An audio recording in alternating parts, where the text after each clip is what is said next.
Welcome, everyone. This is your friend, the DN What If, here with another exciting fanfiction. Today, we're diving into the story of what if Deku's quirk turned him into UA's ultimate support genius? If you enjoy this video, don't forget to hit that like button and subscribe for more fanfiction content just like this. Now, let's get started with the fanfic. The day that Midoriya Izuku develops his quirk was supposed to be happy. He has gotten up and is looking around his room, suddenly able to understand things he never could before. Like the fact that the majority of the posters on his wall are cheap knockoffs and made of subpar materials. Or the exact thread count of his sheets. He doesn't understand until he looks at himself in a mirror and realizes. Age 108 centimeters, 17.4 kilograms. Blood type O Japanese. Natural hair color green, natural eye color green. Quirk, analysis.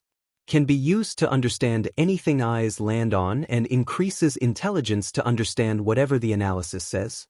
Only usable on quirks if the quirk is being used or has been used nearby before. Can be used to predict problems and solutions. Impossible to turn off or use on a screen unless it's someone that has been interacted with before. Best career path. Hero support based on quirk, intelligence, and want to help. There is much more going through his mind as he looks in the mirror, but all he can focus on is his quirk. He has a quirk. And the best career for him would be to use it to help heroes. It's not quite being All Might, but it is doing things that make sure heroes would be able to fight and be protected. It's almost better. Heroes are constantly bothered in public. But the support behind them are almost ignored by the public. He could have a normal life but still make a difference. Mommy, Daddy, I have a quirk. He runs out to the living room to find his father alone. The man looks up and gives a soft smile. You have a quirk, kiddo? Izuku freezes and stares at his father. Daddy? Why are you sad? And where is Mommy? The boy looks around and all of the signs in the room, his mother's books missing from the bookshelf, her knickknacks off of the shelves. Mommy left us. He looks at his father whose expression went from sad to surprised in a moment. Kiddo dash. My quirk, I can analyze things I saw in the mirror or learned it? His father is getting curious. Best way to keep his daddy from focusing on the situation at hand is to continue on talking. I can look at anything and learn about it. Like your 175.6 centimeters and 60.8 kilograms. Your quirk is fire breath, but if you use it for too long you'll lose your voice and start coughing blood. You're also not fireproof like Endeavor. The best career path for you is management based on your intelligence and ability to make decisions, along with some intimidation tactics that could be useful when dealing with other companies.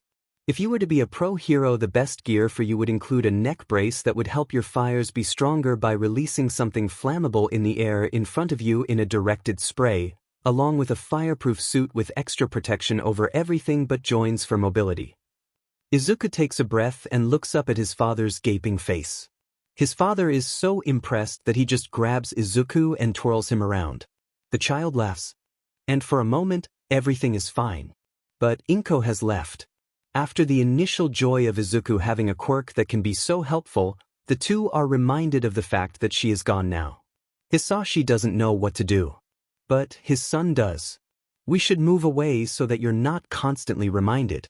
Since I'm still young and only have one friend who is more of a bully than a friend, considering he thinks having a flashy quirk makes him better, it won't mess with me. It might actually help me, Izuku tells his dad the next day. There's apartments that are close to a school meant for people with intelligence quirks, or just have a high intelligence, across the city, closer to your work actually. The kid says casually while he is eating cereal for breakfast. How do you know all of this, Izuku? Hitoshi looks at his son, awestruck by the way that he knows exactly what to do, what the concerns would be, and where Hitoshi works somehow. I used my quirk to find out problems and solutions, then used your computer to find a school that fits the criteria of being meant for intelligent children, having nearby housing available, having that housing be close to your work, affordable and kid-friendly. Izuku shrugs as if it is that simple. To him it is. Hitoshi is stunned. Wait, how did you get on my computer? Your password is my birthday. It was the first thing I tried. So, the pair moves. Divorce papers find their way to Hitoshi after they settle in, and the woman he had spent years with doesn't even put up a fight for their son. That day, Izuku becomes Hitoshi's son only. The summer break is ending, and soon it will be a new school semester for the younger Midoriya at a new school. The second semester he will have. Hopefully they won't have to move again. Hitoshi walks with Izuku to the school before hugging his son and reminding him where to go. Izuku walks to the classroom he's assigned to and finds a woman sitting outside.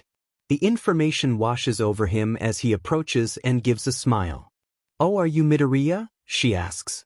Izuku nods and she gives him a bright smile. "Great. I'm your teacher, Mrs. Suk. The rest of the class is already seated, so we're going to go in, you'll introduce yourself, and then I'll have you take a quick test so I know what you've learned at your previous school, along with how you best learn."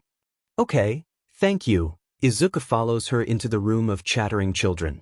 "Children," she says with a firm voice. Izuku looks to her and suddenly has new information. Quirk, calming. She can make a group of people calm and ready to listen with a single word. Only works on those she can see. "We have a new student joining us today. Midoriya, please introduce yourself." "Oh, hi, I'm Midoriya Izuku." He thinks for a second before deciding the best way to approach this. "I just developed my quirk, and this is the only school in the area that would be able to keep me from being bored since it's partially intelligence, but mostly analysis. From just one glance, I can tell someone's age, height, weight, and can come up with helpful information based on their quirk if I can see it in action. I can also determine the best career path based on things like quirk and personality." Izuku sees a new quirk pop up for one of the students in the back of the class. Quirk, zoom. Can focus on something up to 5 kilometers away in perfect clarity when activated. Like the girl with the pink dreadlocks in the back. Her quirk is zoom and she just used it. There's a few mutters in the class before they all quiet down. "That is quite the quirk, Midoriya. Now, I'm going to have our new classmate take a test, and I expect the rest of you to work quietly while he does so. Hatsum, can you please stop building whatever that is and show Midoriya where to put his things and his seat?" The girl with pink dreadlocks gets up, putting down a screwdriver that she's using on a machine before nodding. "Sure thing, Mrs. S. Come on, Midoriya. Oh, do you mind if I call you Aizu? You have a really interesting quirk, and I feel like you can help me make wonderful babies." "What?" Izuku sputters. "I mean, sure, as long as I can call you something relating to your given name." "Oh, it's May. Not much I can work with there, but that just means I have to find another aspect of you to create a nickname from." Izuku decides to think about it later and gives her a smile. "I'll come up with something by the end of the week, if not sooner." She gives him a bright smile and walks over to some cubbies, one of them empty. "Here's where you'll put all of your things, take off your shoes and put them there, and you're luckily seated right next to me." The pair walk to the 2 empty seats in the back, one of them with a test on it and the other with the robot that looks like some sort of cat. Izuku looks at the test and begins, quietly mumbling to himself as his quirk works to answer the basic questions. Well, this is kindergarten. None of the questions give him any trouble, and as soon as he finishes, the teacher walks over and picks it up. "All right, class, have some free time while I grade Midoriya's test." The teacher moves to her desk and Izuku looks to Hatsum's robot. "It's going to explode if you put that wire there," he warns as she moves a wire. The girl looks to him for a second before looking back down to her project and uses her quirk. "Oh, you're right, I meant to put it here." She put the wire into a safer area and puts down her tools to turn to Izuku. "So, Aizu, want to help me make some beautiful babies?" Izuku studies her for a second. "You mean your projects, correct?" "Yep." "Sure." Izuku watches as she pulls out a rough blueprint and hands it to him. "This is what I'm currently working on. It's a robot cat that will walk me to and from my apartments so that my mom and dad won't be super upset about me going to Dagoba Beach Park to get some parts, since there's a lot of junk that has some perfectly good components that people just throw away. Anyways, do you have any ideas on what could be changed?" She moves the blueprint onto his desk and moves her chair to look at it better. "How about some sort of radio linked to your parents' phones so that if they need to ask you something, they can do it? Oh, and a way to keep it attached to you so that no one will steal it," Izuku suggests. "Okay, yeah, the radio could have the tail or ears be the antenna and then have communication through the mouth." What about talking back? If you have the speaker near the mouth, you could have the microphone on the top of the head and have a button there to activate. Maybe the tail can be used to attach to you in some way, like making the tail retract and expand and have it be a bracelet or something. Izuku looks around the classroom and spots a retractable back scratcher, something like that but more flexible so that you'll still be able to move around. The ears would have to be antennae, so short range only, which is honestly safest for children our age. What about defense if there's a villain that tries to attack? That's what I was thinking about this morning, but I don't know if it would be efficient to have these claws be the only way, especially if it will be attached to me somehow. May points to the retractable knives located in the feet of the blueprint. Maybe some sort of long-range weapon that's on its back and can be activated by you? Nothing deadly but enough power to knock someone out? Maybe some sort of darts. Izuku looks at the blueprint before pointing out, if you take the components here and move them to the chest area, you can have the room for that, and adding an extra layer to the front of the chest of rubber of something will add extra protection. That could work pretty well and also increases the range of attacks so that it's not like a last-minute thing. Yellow eyes look at him, shining with an almost mad scientist vibe. Okay, yup. Aizu, you are my new best friend. We are going to make so many beautiful babies. Izuku then has the perfect idea. I know your nickname now. It's like the word mama but with your name in it since you call all of your projects your babies. That day is the start of a friendship between not only neighbors, what you live in the same apartments as me, Aizu? Awesome. But partners in crime, Mame, if your parents find out that you're sneaking over on a school night to show me these blueprints, you're going to get into so much trouble. The pair of friends make plans together to take over the world with their robots. I think I'll be referring to my projects as my children. It doesn't make me cringe to say that. But can we call our combined projects something like our toddlers? That's cute. Fine. And overcome mild struggles. Aizu, it's okay that you need glasses. They can add to the whole serious inventor look. Thanks, Mame, I really needed that. The pair leave elementary school in a bang. I didn't mean for the confetti cannons to actually explode, but Aizu was working on hearing aids for that deaf girl in Mrs. S's class, and find themselves at the entrance to a grand junior high. So, we have the same classes, thank Cammy, but there's people here who aren't used to my babies yet. Hatsum says as they walk into the school. They get a few confused stares, but Izuku knows it's because of one thing. He pushes back the hair that Hatsum insisted he let go long with one hand and pushes up his black slightly circular frame glasses with the other. That's what she calls her projects. Everyone, settle down, he announces before turning back to his best friend. We shouldn't work on them inside school other than the robotic classes. The pair walk to their classroom and enter. There's a seating chart at the front of the room and unfortunately the pair are across the class from each other, with Izuku sitting in the front left corner and Mei sitting in the back right. They're closer to Hatsum's seat, so she sits down and Midoriya stands to the side to continue talking to her. Do you think we'll have time to work on our toddlers in that class, or will we have to make things assigned to us? Maybe we'll have some assignments, but I'm sure that there will be personal projects that will be graded. Maybe I can work on the info glasses a bit more in school. I imagine they have more materials, and I really need to get the lenses to act more like a screen or something. He thinks for a moment before gasping and quickly pulling out his invention notebooks, bending down to write in it on his best friend's desk. If I add an extra layer, I can have the projectors in between and angle them correctly with the cameras, putting up the same image on the second lens so that it doesn't need to be clear. And if I put another lens and projector in front of those, I can have cameras recording the eyes and put that image up. I bet I could change the camera lens to fit my prescriptions as well, but that would need your help since it would be so small. Or I could just use these lenses. He taps the side of his glasses with his pencil. Yeah, then I can just use them. Aizu, have I ever told you that you're my platonic soulmate? Hatsum interrupts. Once when we were 8. Well, I'm saying it again. This is genius. The warning bell rings and Midoriya quickly gets to his seat as a majority of students begin to walk in. Izuku doesn't turn around to look at anyone, instead pulling his hair into a bun on the top of his head and sketching out the components he'll need for the glasses.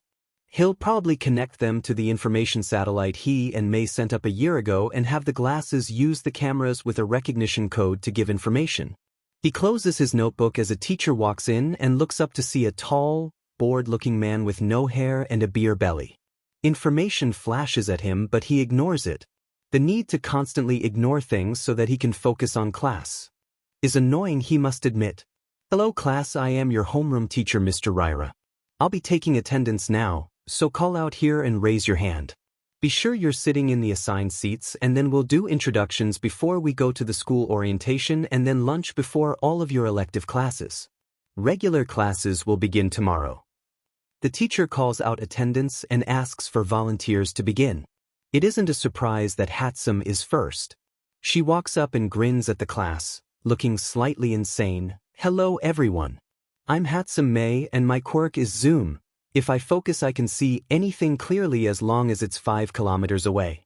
I make babies with my best friend Iza Dash. The class sputters as she points to Izuku. She means robots, he says loudly, and the ones we work on together are toddlers, ma. Anyways, I am going to be in hero support. Mainly because I want to, but also because Iza's quirk told me to, so yeah, that's me. Hatsum sits down and Izuku decides that it would be most efficient to just introduce himself next. Hello, I am Midoriya Izuku. My quirk is called analysis.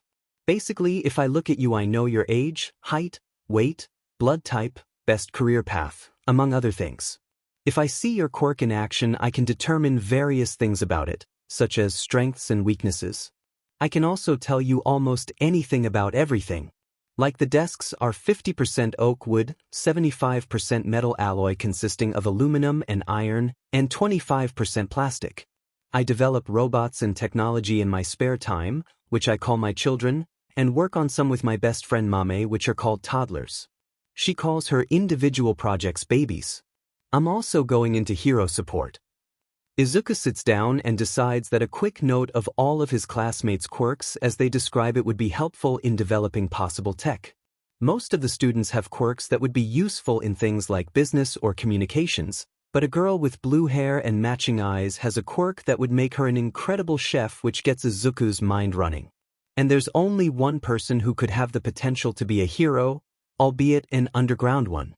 And the absolutely wonderful thing about Shinso Hitoshi? Royal purple eyes and lavender hair is apparently just what makes Izuku realize that he is, in fact, gay. Very gay. Like, would probably dye his hair rainbow if it wasn't so dark gay. Shinso is the last person and he's unwilling to share his quirk. Izuku frowns, clearly seeing that the other student is ashamed and has been bullied in the past based on how his gaze flickers in fear to the middle of the room in fear. Izuku thinks of how to handle the situation and deduces the best solution: get Shinso to be safe by being nearby and helping him whenever necessary. Once the class lets out for the assembly, Izuku can't help but notice the purple boy stays in his seat. Midoriya with his invention notebook grabs Hatsum and whispers, "I just found out I am very gay and the person that made me realize this is very bullied. He probably won't appreciate us just going up and asking to be friends, so the best course of action is to let him come to us or help him if he gets bullied. Couldn't you have waited to have your gay awakening for another year? There's bets on this sheet, Aizu, and you just made me lose to your father."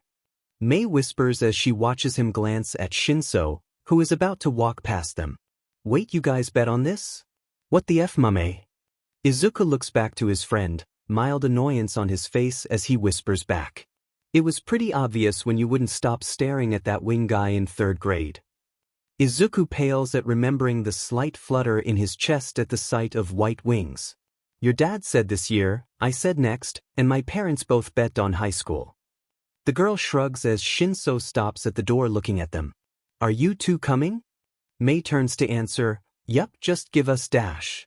Izuku is flooded with new information and understands now. "Oh my Kami, that is such a cool quirk. No wonder you would be good as an underground hero." Shinso looks at him in confusion, but Midoriya pays no mind as he begins to mutter, "It would be able to be amplified but not by normal means while still being useful. That could help take out the more idiotic villains or any villain if they don't know about his quirk, which would be good for an underground hero. Training is required to impact multiple people, but I'm sure that coming up with a mental workout plan is easy as long as there are willing participants and could also maybe train to react to nonverbal cues." A capture weapon or something would be extremely efficient as well, and a way to quickly escape. For a voice changer, it would possibly negate the effects since it's changing the voice into electrical signals, but if I make something that can amplify it, I can also make it possibly change his voice. It would be easiest to have a casual-looking outfit, like Eraserhead's. Maybe not the full black look since that just really fits with his aesthetic, but maybe something more purple and black? That would be a good color combination. And if it's just a long-sleeve shirt with some pants and shoes, it would be easier to find ways to add in protection. Maybe Kevlar material? But something more elastic around joints dash. A hand on his shoulder takes him out of his mutter zone, dubbed by May, and Izuku looks up to see purple eyes with white pupils narrowed at him, questions floating in them. I am so sorry. He pales before looking to May. Can you make her not so blank? Usually she's the one that controls me.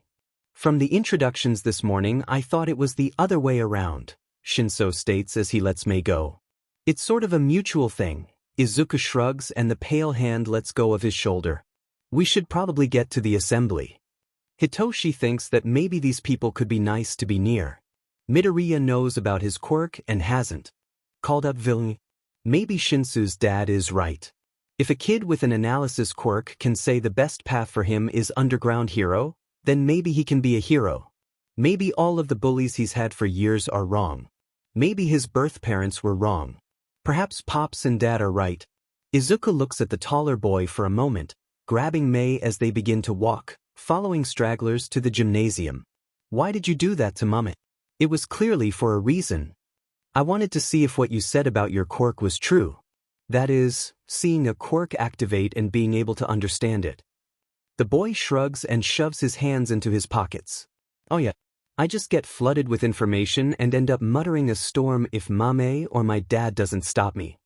Izuku scratches the back of his head, chuckling slightly in embarrassment. It's true, May agrees. During 4th grade there was a kid. What was her quirk again? She was a frog. Ah yes, Ajuitiu. She was very insistent on being called Tsu by Midoriya and Hatsum, but wouldn't really let anyone else do so since they all were bullies to her. Right? So, she literally just stood there and Aizu could have written an entire book on her quirk and her future, and how she would be effective in rescue missions, and so much more. What was that idea you had that made me laugh? Oh, insulation that would be breathable and partially water-based so that she wouldn't have to deal with overheating or underheating. Overcooling? That doesn't sound right either. Freezing. Shinso supplies. Yes. Thank you. Izuku hopes that he doesn't notice the blush or understand why it's there. But yeah, once Aizu sees a potential hero, he just goes into this muttering spree since his mind is overtaken by information due to his quirk. I still think he needs to wear a necklace with a voice recorder on it. Or his glasses. Maybe you should add that to the info glasses. May turns to him and he gasps. Mame pencil. Now. She supplies one and he opens the notebook in his hands back to the page on the glasses, writing as he walks, trying to figure out where a microphone would be most effective and the easiest way to deal with it. The bottom of the frames seems like the most effective way for that. Perhaps have all of the files be uploaded to a cloud constantly? Recording the video would be useful as well, so having all of them uploaded to his private cloud on a secure server that he made for the ideas between him and May would be effective. Familiar hands guide him to the gym and unfamiliar ones push open the doors. They start going upstairs to the top of the stands, Izuku still focusing on his notes. He sits next to Hatsum and can feel Shinso sitting on his other side, but it's hesitant, like Izuku might tell him to leave. Once Midoriya finishes editing the blueprint for the glasses, he looks to Shinso for a moment before turning to a new page and begins to work on a voice amplifier that would resonate the voice using several plates and could change his voice if buttons were pressed to change the alignment of the plates. It could also be disguised as a face mask. Perhaps it should act as a gas mask? And a communicator. He guesses measurements and writes little notes on the sides of the design, adding multiple layers for multiple filters to guarantee safety when it comes to breathing. It attaches to the head with 2 straps that are hooked behind the ears, with a receiver for comms in an ear. Hey, do you like how this looks? He whispers to Shinso, showing the notebook as some cult-like chanting fills the gym. He looks down and blinks at the sketch. Wait, you're actually Dash. I had an idea, and as an inventor, if I don't let my ideas run wild, I am betraying myself. Now, does it look good, or is there anything you would like to change? Yeah, it looks great, Midoriya. Hitoshi really doesn't understand why this person is being nice. Peers aren't nice to him. However, this person is kind, and seems really interested in actually helping him. It's not nice. Midoriya is sweeter than the pastries from his favorite cat cafe. Wait, why is he comparing Izuku to something that's sweet? Izuku looks back down before he can see the blush across Hitoshi's face and begins to plan out materials for everything. By the time that the assembly is finished and their class is sent to lunch, Midoriya has already finished the face mask voice amplifier and has started to work out just how a capture weapon works. Wow, Aizu, looks like you have a new muse. You better appreciate all the free gear, Shinso. Mei states as she looks over her best friend's shoulder. Izuku blushes and pushes his glasses up as they begin to slide down his nose. It's just really interesting, and there's a challenge with making it appropriate for an underground hero, since it needs to be anything but flashy. Plus, keeping the voice from being changed into electrical signals is a fun puzzle. Anyways, Mei exclaims, clearly noticing how awkward Izuku was feeling, "Lunch? Did your dad pack you something?" "Yeah, and I know your mom did, considering I had to grab it for you, you forgetful beach." Izuku sighs as he remembers seeing the woman waiting for the elevator holding a bag filled with food for his best friend. Mei laughs and looks to Shinso, "What about you?" "Oh, I don't have one. Or have the money to get one either." He did have it before class. But now it's in the pocket of someone in a different class. Well, it's an important thing to eat. Isa, did your dad add in those noodles you don't like again? Mei pokes her friend in the face as he looks up. When doesn't he? "Oh, it's so good for you, my precious boy," he mimics his father. "It would be good if I had enough appetite to eat them, but my stomach is smaller than his." Hatsum bursts out in laughter and wraps her arms around both boys' shoulders, making both of them lean down Shinso more than Midoriya. She calms down and adds, "I think my mom threw in the cutlets I was going to just give to Aizu, so you're eating that too." They start walking back to the classroom in the awkward position due to Mei's walking. Hitoshi realizes what they were saying. "Oh, you guys really don't dash." Mei interrupts him. "Listen here, skinny boy, you're going to join our group and go to you today with us because Aizu was so inspired by you that he filled in 4 pages just for you in his little notebook and started to figure out capture weapons." Did she not listen to Izuku earlier? Where is the plan to just be near and help with bullies? And to pass the exam, you're going to have to get some meat on your bones and start working out and learning martial arts. Luckily, you can have support gear as long as it's registered. You are going to be the first hero to use Midorime technology. Midorime? Mame is insistent on combining our last names and building a technology empire. It will succeed if we follow a plan I developed in the 4th grade and edit any time I think about a possible issue and solution. Izuku removes Hatsum's arm and flips his notebook open to a page. He shows Shinso what's on it and starts to explain, "We'll start by selling these phones for heroes. They're a bracer that is made of breathable and heavy-duty materials that connect to a server I made a few years back specifically for any hero or villain scene that's constantly updated by a program that's always running that checks all news everywhere and records all known information. The server Mei and I use is more based on inventions and generally being a phone, but I still check the hero-villain server constantly to make sure that there's accurate information based on the videos, since I can't really use my quirks over screens unless I've already seen someone before." That's not really impressive. Shinso opens the door to their classroom and the group walks in, Mei partially dragging the purple one. "It's all Aizu for the phone bracers. He's insanely smart. Seriously, we can take over the world." Hatsum laughs and lets go of Shinso. She grabs the lunch from her backpack and drags Hitoshi over to Izuku's desk. "Mame, calm yourself." Izuku grabs his own lunch and pulls out the container with the noodles that his father always packs, opening it and passing it to Mei for her to put the cutlets in. She does so, and Izuku pulls out an extra pair of chopsticks that his father always packs, handing them to Hitoshi. "Thanks," the purple net mutters as he begins to eat. The noodles aren't too bad but could use just a tad more ginger. The cutlets are really nice too. "Hey, since you are officially being forced to be part of our little group here, My, that's not nice dash. Mei slaps a hand onto Izuku's mouth. It's time you get a nickname. Trust me, I at least waited for yours. I gave Aizu his in a single minute within talking to him. Aizu, got any ideas? She takes her hand off of her best friend's mouth and Izuku huffs. It's rude to just demand to give someone a nickname. Do you want one, Shinso? He's at least going to try and stick to the idea of letting the other boy choose. I'm not against it unless it's stupid.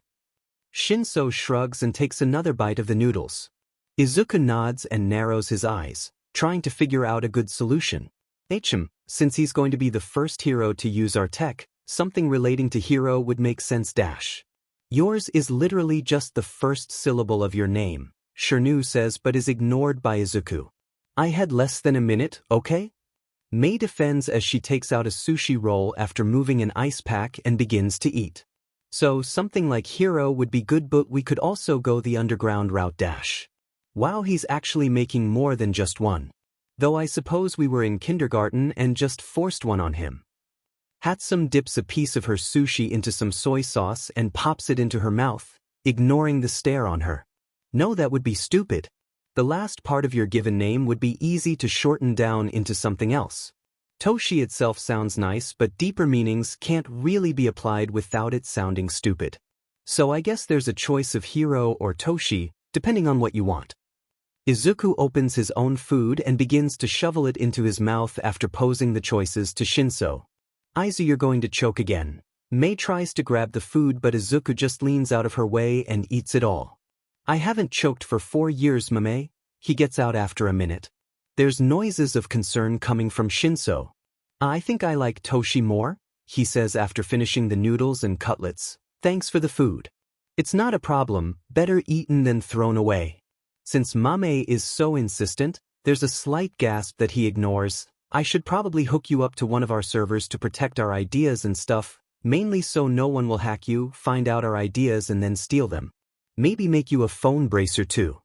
Izuku thinks over the materials he has in his house, deciding that he should have everything. If he's lucky, he didn't throw away the old one he was almost done with for the man down the hallway that disappeared one day. He hopes that Dabi is doing okay. Is that an actual concern? Your ideas being stolen? Hitoshi asks as he puts the empty Tupperware that once held noodles on Izuku's desk. It could be, and Aizu is all about tackling possible problems and implementing ways to avoid them so that we don't deal with them, Mei answers before finishing off the sushi roll.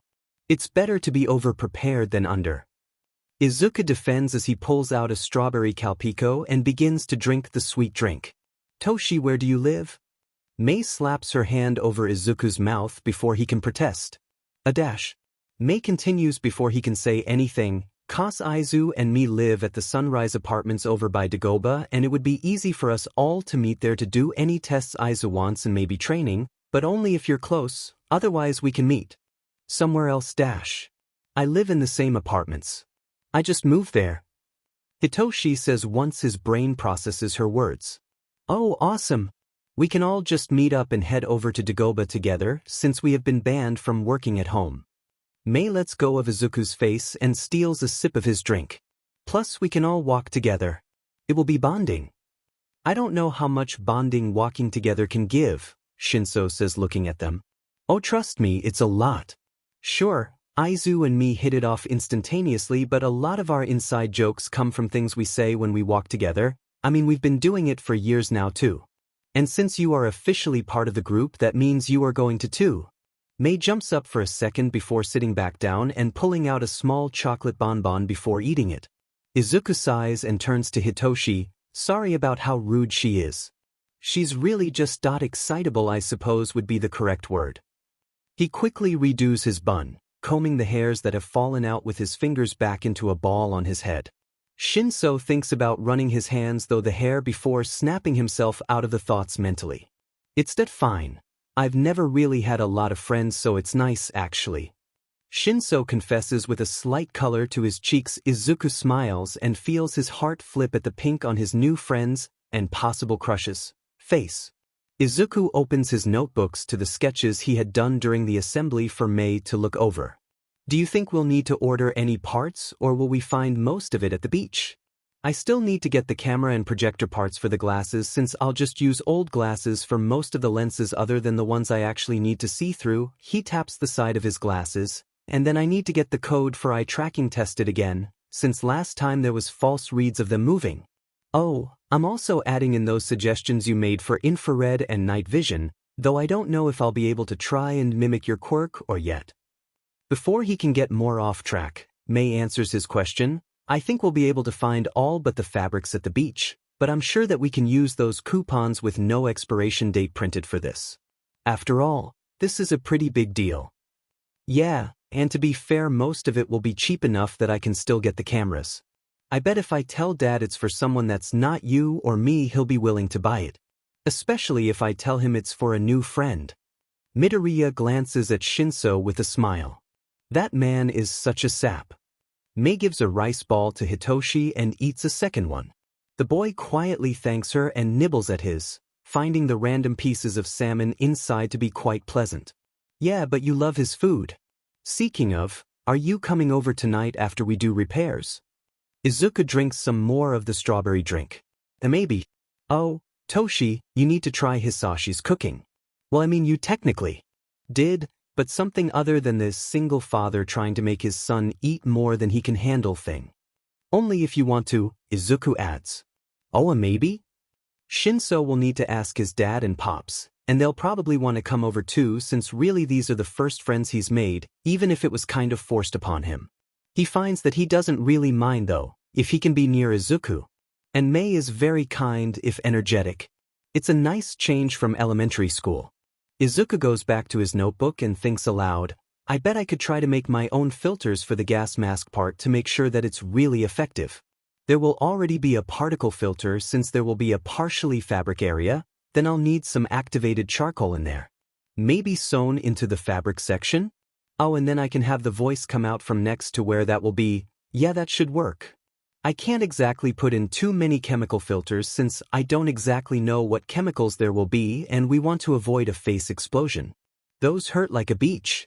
He shudders at a memory from before he even met May, but I bet I can put an auto SOS in case there's some chemical that's messing with the air.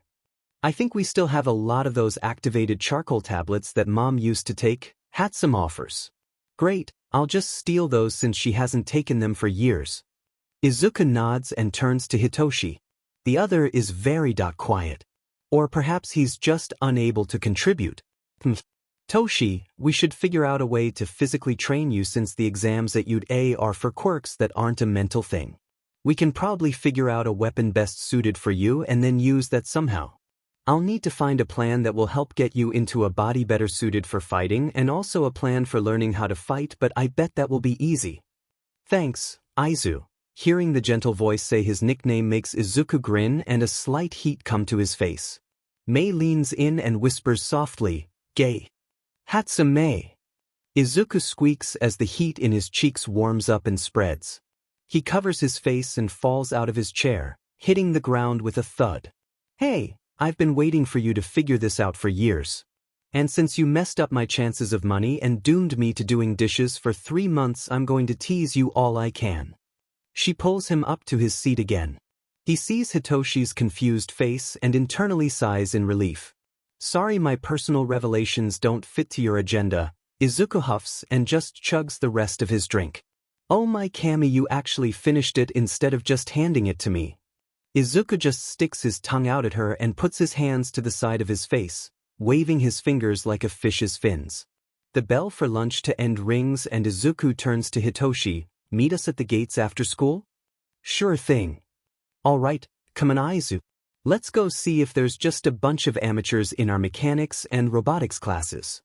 Midoriya waves to Shinso as he's dragged away by May, sending a big smile to the boy who might just be his first actual crush. Yay, junior high. Amateurs. All of them. Seriously, doing the battery connecting to a light bulb thing is so boring. May complains as she and Izuku walk out of the school. Seriously, they did this type of sheet in 4th grade.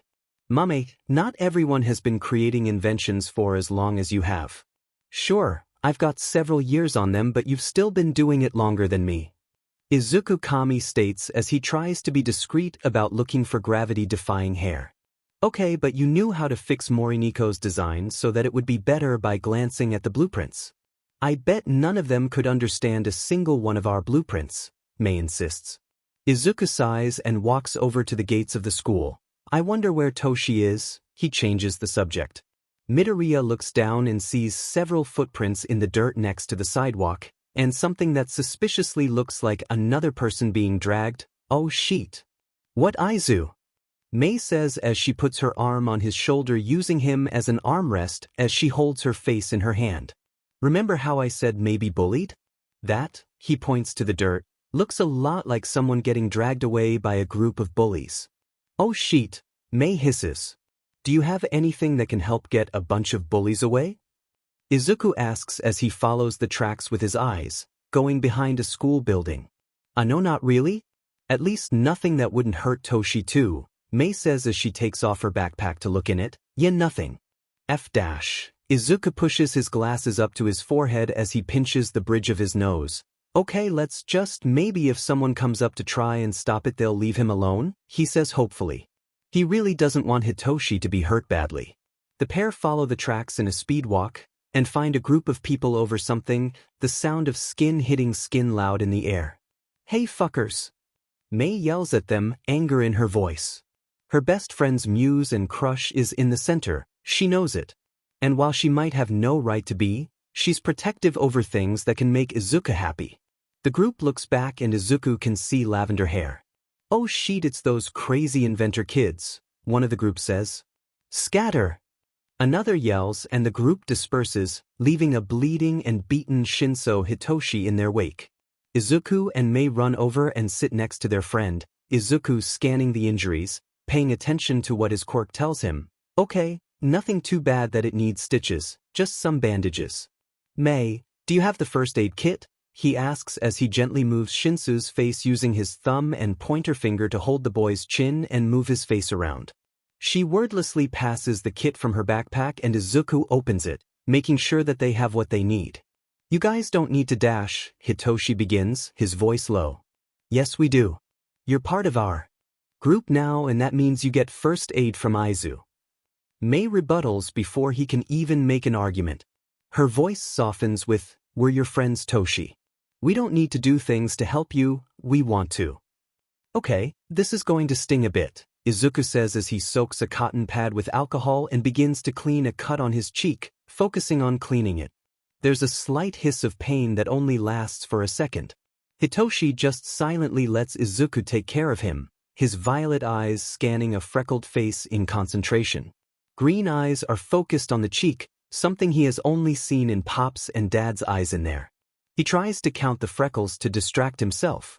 He gets to 48 before Izuku puts some Neosporin on a bandage and applies it, looking over everything else.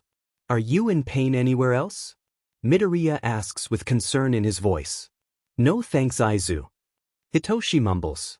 Alright, then let's go home boys. If we get a move on we can catch the train. Mei says, jumping up and putting the first aid kit back into her backpack. Izuku thinks for a moment as he helps Hitoshi up and grabs the other's backpack. Mame, carry this and give me yours for the backpack baby. Oh you mean Aizu be getting so strong? She asks, mischief in her eyes. Izuku questions if it's ever not there. Izuku groans, yes. He presses a button on his backpack then presses one on Hatsume's. Attaching devices on both backpacks made of small mechanical teeth activate and Izuku slides the other backpack on over his own, feeling them lock in place. I can dash, Shinso starts as they start to walk. Nope, we be taking care of you boy. Get that through your head. That also means you are going to get the super bully stopper. Mei turns to be walking backwards while staring at the boys. The what? Hitoshi asks as he stretches. Izuku frowns at the bruises he can see blossoming on his friend's body. Midoriya explains, it's a device that if you press a button it will alert us of your location and also turn into a self-defense stream of tasers and pepper spray. It only turns off if Mei or I use the devices that contact us. It was originally intended for a friend who was really bullied but she had to move away.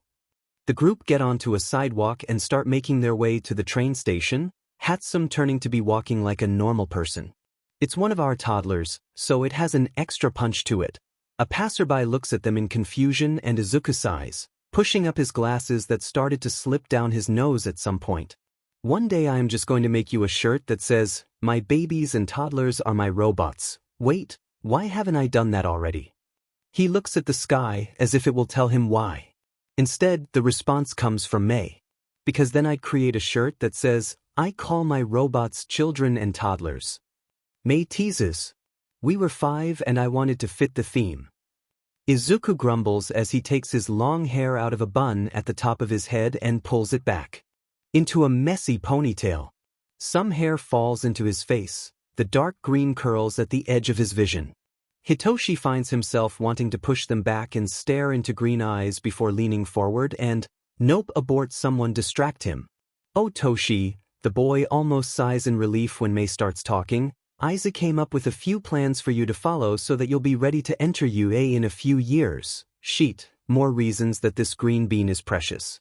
We need to get you training since the test is usually robots, so having you fight with some weapons will be good." Isaac show him. Izuku complies, pulling out the plans. "First we're going to get you at a good muscle mass before we start working on training you to work with weapons. I'm going to try and develop a capture weapon, but in the meantime Mame has a lot of stuff that you can get a feel for and decide. Staffs, nunchucks, darts, grappling guns, all sorts of things. And we could probably combine a few of those, like having a staff turn into nunchucks. Oh, I bet I could put darts into that too. Don't know about the grapple, I pencil me." The girl complies and Izuku begins to sketch out the idea that came to his mind. Small hands littered in scars work with long, hesitant pale ones to guide Izuku to the train station. May expertly pulls out his pass and pushes him through and onto the train as he continues with the design. It's like he's in his own world, Toshi mutters in awe as Izuku ignores a screaming child. Yeah, the only person who can get him out of the inventor zone is his dad, and that's because Hitoshi can and will take away all of his tools. He won't even pay attention to anything we say. Watch this. May moves in front of her friend. "Izuku, I have been madly in love with you for years and want to marry you," she proclaims dramatically. "No, we want them to be reloadable in both forms, so maybe have a slot there?" "Yeah." Izuku mutters to himself. See, no reaction. "Don't worry, I'm not actually in love with him," she adds with a knowing grin. Hitoshi sputters, "What I wasn't dash." "Keep telling yourself that, Toshi." She pats his head as a slight blush comes to his face. Time to get a new betting ring for how long it takes for them to date. They sit in silence for a moment before Izuku looks at Hitoshi. "Tasers." "Sure." He looks to the notebook as Izuku begins to scribble more. There's a lot that Hitoshi can't really understand, but the sketch of a staff that can extend, pull apart into nunchucks, shoot darts from one end and have tasers on the other is pretty impressive. He needs to get his dad or pops to meet this kid. After a few more minutes, it's their stop and once more 2 pairs of hands guide Izuku to their destination. As they are about to enter, Izuku closes his book and hands the pencil back to May. "Alright, Mark 1 of Ultimate Bow Staff will be done in like a week, so we can start with tests then." Izuku pushes his glasses to stop them from falling. "Toshi, if you can train today, come up to apartment 912 in the next hour. Where something you can work out and we'll need to see if you can do the first exercise or if that's pushing it too far." Izuku moves so that he's in front of May and releases her backpack while simultaneously punching in a code to enter the building. She catches it and hands Hitoshi his backpack as they walk into the lobby. "Okay, I just need to ask my dad or pops. If they're not home I can just text them," Hitoshi agrees after a moment. "Awesome. If you can't make it, then just meet us down here at 8 in the morning so that we can catch the train together." Izuku sends a big smile as they enter the elevator and May quietly snickers at the blush on both of their faces. It seems that Izuku is oblivious, despite his quirk. Maybe there's some sort of denial? Oh, she is going to have so much fun. The 3 part to their different apartments, Shinso being the first to get off on the 5th floor, Hatsum being the second at the 7th floor, and Izuku being the last in the elevator as it stops on the 9th floor. The greenette unlocks the door to his home and steps into an empty apartment, shedding his shoes and backpack. Izuku quickly moves to his room to take off his school uniform before pulling on an Eraserhead shirt and a pair of cargo shorts. He makes sure that he is alone before he starts on repairs to his phone bracer, replacing the screen with plexiglass and quickly making note of the change on his laptop, saving the file to his secure server. He slides the device on and grins as the phone powers up using a battery that can last anywhere from 40 to 80 hours between charges. Usually for Izuku it's close to he knows to wait until he's at the beach to text his dad, so he instead begins to log all of the new information he's collected at school, along with the new blueprints and plans. He moves to the kitchen to grab a snack when he hears a knock at the door. He blinks before walking over and opening it, only to see Hitoshi and your Eraserhead. Despite never seeing the man use his quirk in real life, his mind fills with information about it. Oh my Kami, if I already know about someone's quirk it will come up? That's amazing, he whispers before quickly inviting the two in. He's my dad, Hitoshi says in explanation as they take off their shoes. Oh, that makes a little sense I suppose. He turns to the hero. I am Midoriya Izuku, it is a pleasure to meet you. He then realizes the shirt he's wearing and feels his face turn red. Nice to meet you, Midoriya. The man looks at the shirt and can't help the small smile that it triggers. He knows his son sees it. I'm Aizawa Shoyuda. I hear you want to help my son be a hero. That's right. Izuku squeaks before shaking his head and slapping his face lightly. His best career path is the same as yours, underground hero. My quirk tells me stuff like that. Izuku feels himself being socially awkward. So I've heard. I've also heard that you want to try and develop a capture weapon for Hitoshi and decided that you can look over mine for the night, since I'm off duty unless there's an emergency. The man pulls a scarf out and Izuku immediately begins to mutter as he takes it and looks it over. Hitoshi nudges him and Izuku shoots out of the mindset before thanking Aizawa and decides to put the scarf on Hitoshi. It is his dad's, after all. The man himself looks at the two teenagers and silently chuckles at his son's pinkish face. It's no problem, kid. If you can make Hitoshi think he can be a hero, I want to help with that. I heard you invited him for dinner at some point. Would it be all right if me and my husband joined him? The man looks oddly nervous to Midoriya. Oh, he said husband. He's afraid of backlash on that. That's not going to happen. Izuku just found out he's gay and now one of his favorite heroes is showing that he's at least part of the LGBT community, so really, the short teenager is on some sort of cloud nine of gay happiness. The only thing that could make it better is if Hitoshi is also attracted to guys. Well, if he wasn't sure about having a crush before, he is now.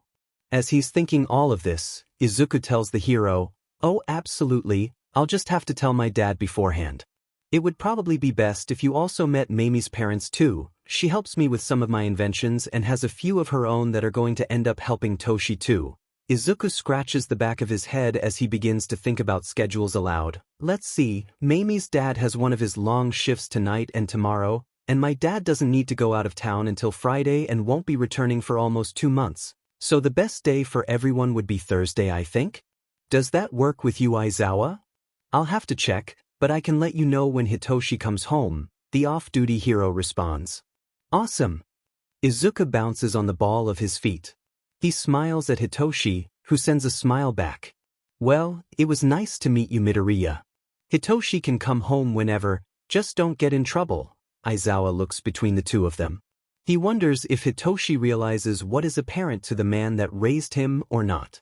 He just hopes that his adopted son will be happy, and it seems as if this Midoriya kid could help with that. He leaves, ready to inform Hitoshi about this new development. Let's see, Mummy should be on her way up soon. He looks at Hitoshi, who is wearing a short-sleeved black shirt under the scarf and basketball shorts. He's holding a bright yellow water bottle and has on a pair of matching tennis shoes. So, he's kinda like a bumblebee. Izuku shakes the thought out of his head. Make yourself comfortable for a minute. I need to go get a snack, my tools, and some supplies to make you a phone bracer. Midoriya smiles before going back to his bedroom to grab everything he needs, along with a duffel bag for anything that they find at the beach for inventions. He is glad to find the old, almost complete phone that will just need a few adjustments and to also be painted. He can't help but feel a little hurt about who it was originally for, but he pushes it down. He can't think of Dabi right now. When he comes back out of his room, Hitoshi is looking at pictures hanging on the wall. Izuku walks next to him and looks to see which photo has his friend's attention.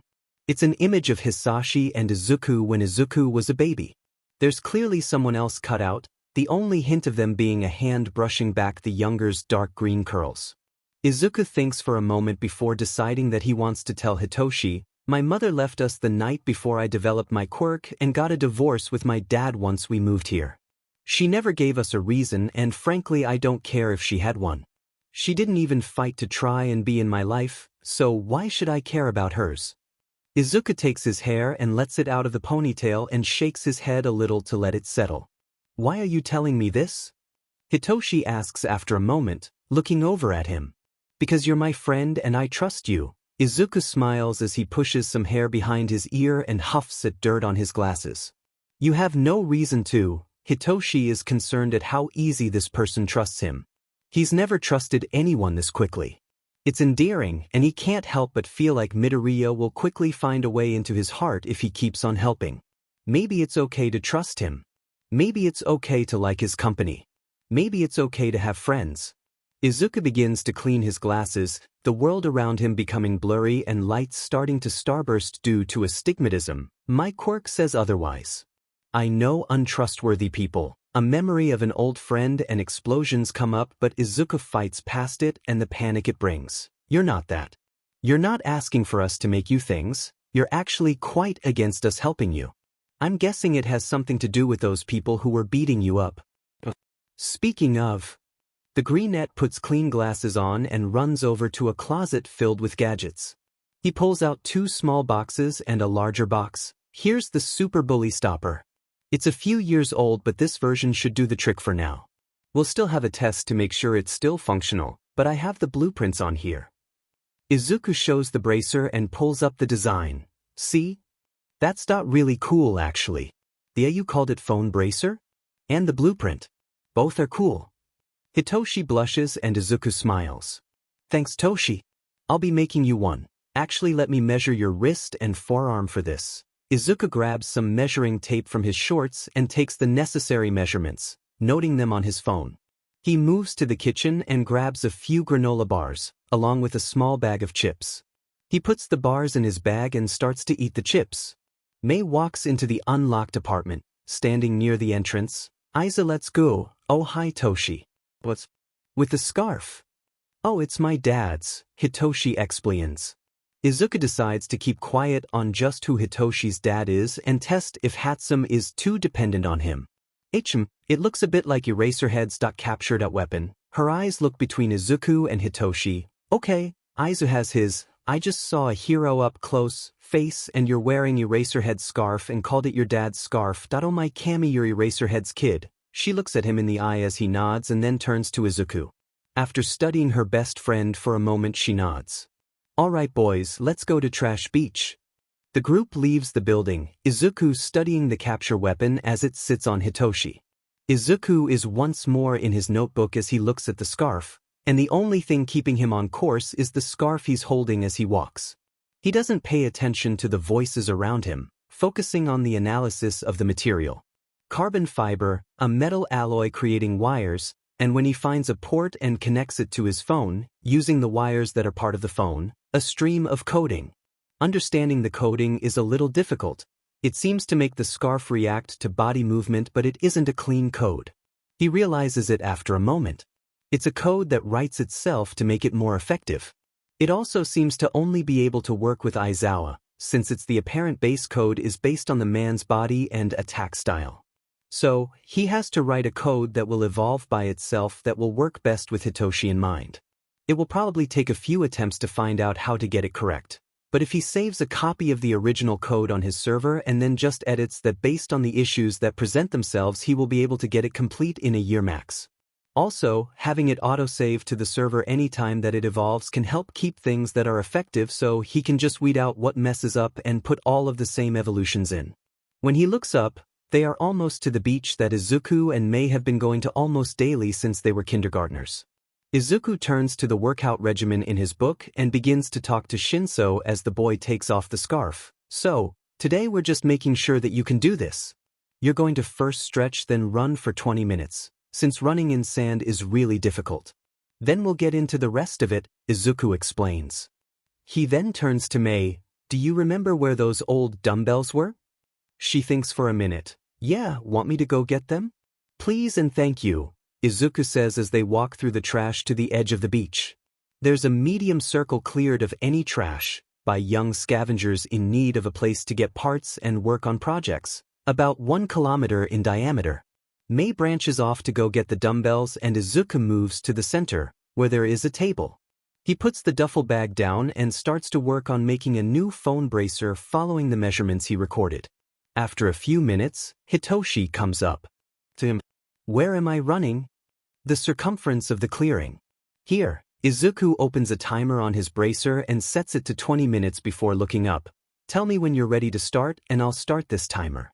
Once we're done, we'll see if you went around the full circumference since it would take someone about 15 minutes to do so on regular terrain. If you manage to do a full circle then we're right where we need to be for this, but if not it's okay and I'll just change the regimen. Izuku smiles and watches as Hitoshi moves to the edge of the circle. Alright, let's go, Hitoshi says as he starts. Izuku starts the timer and returns to the project at hand, following the same procedure he's done several times before for him, Mei, his father, and Mei's parents.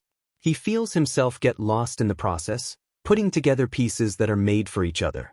He's glad that he found the almost finished older version despite the abandonment attached to it.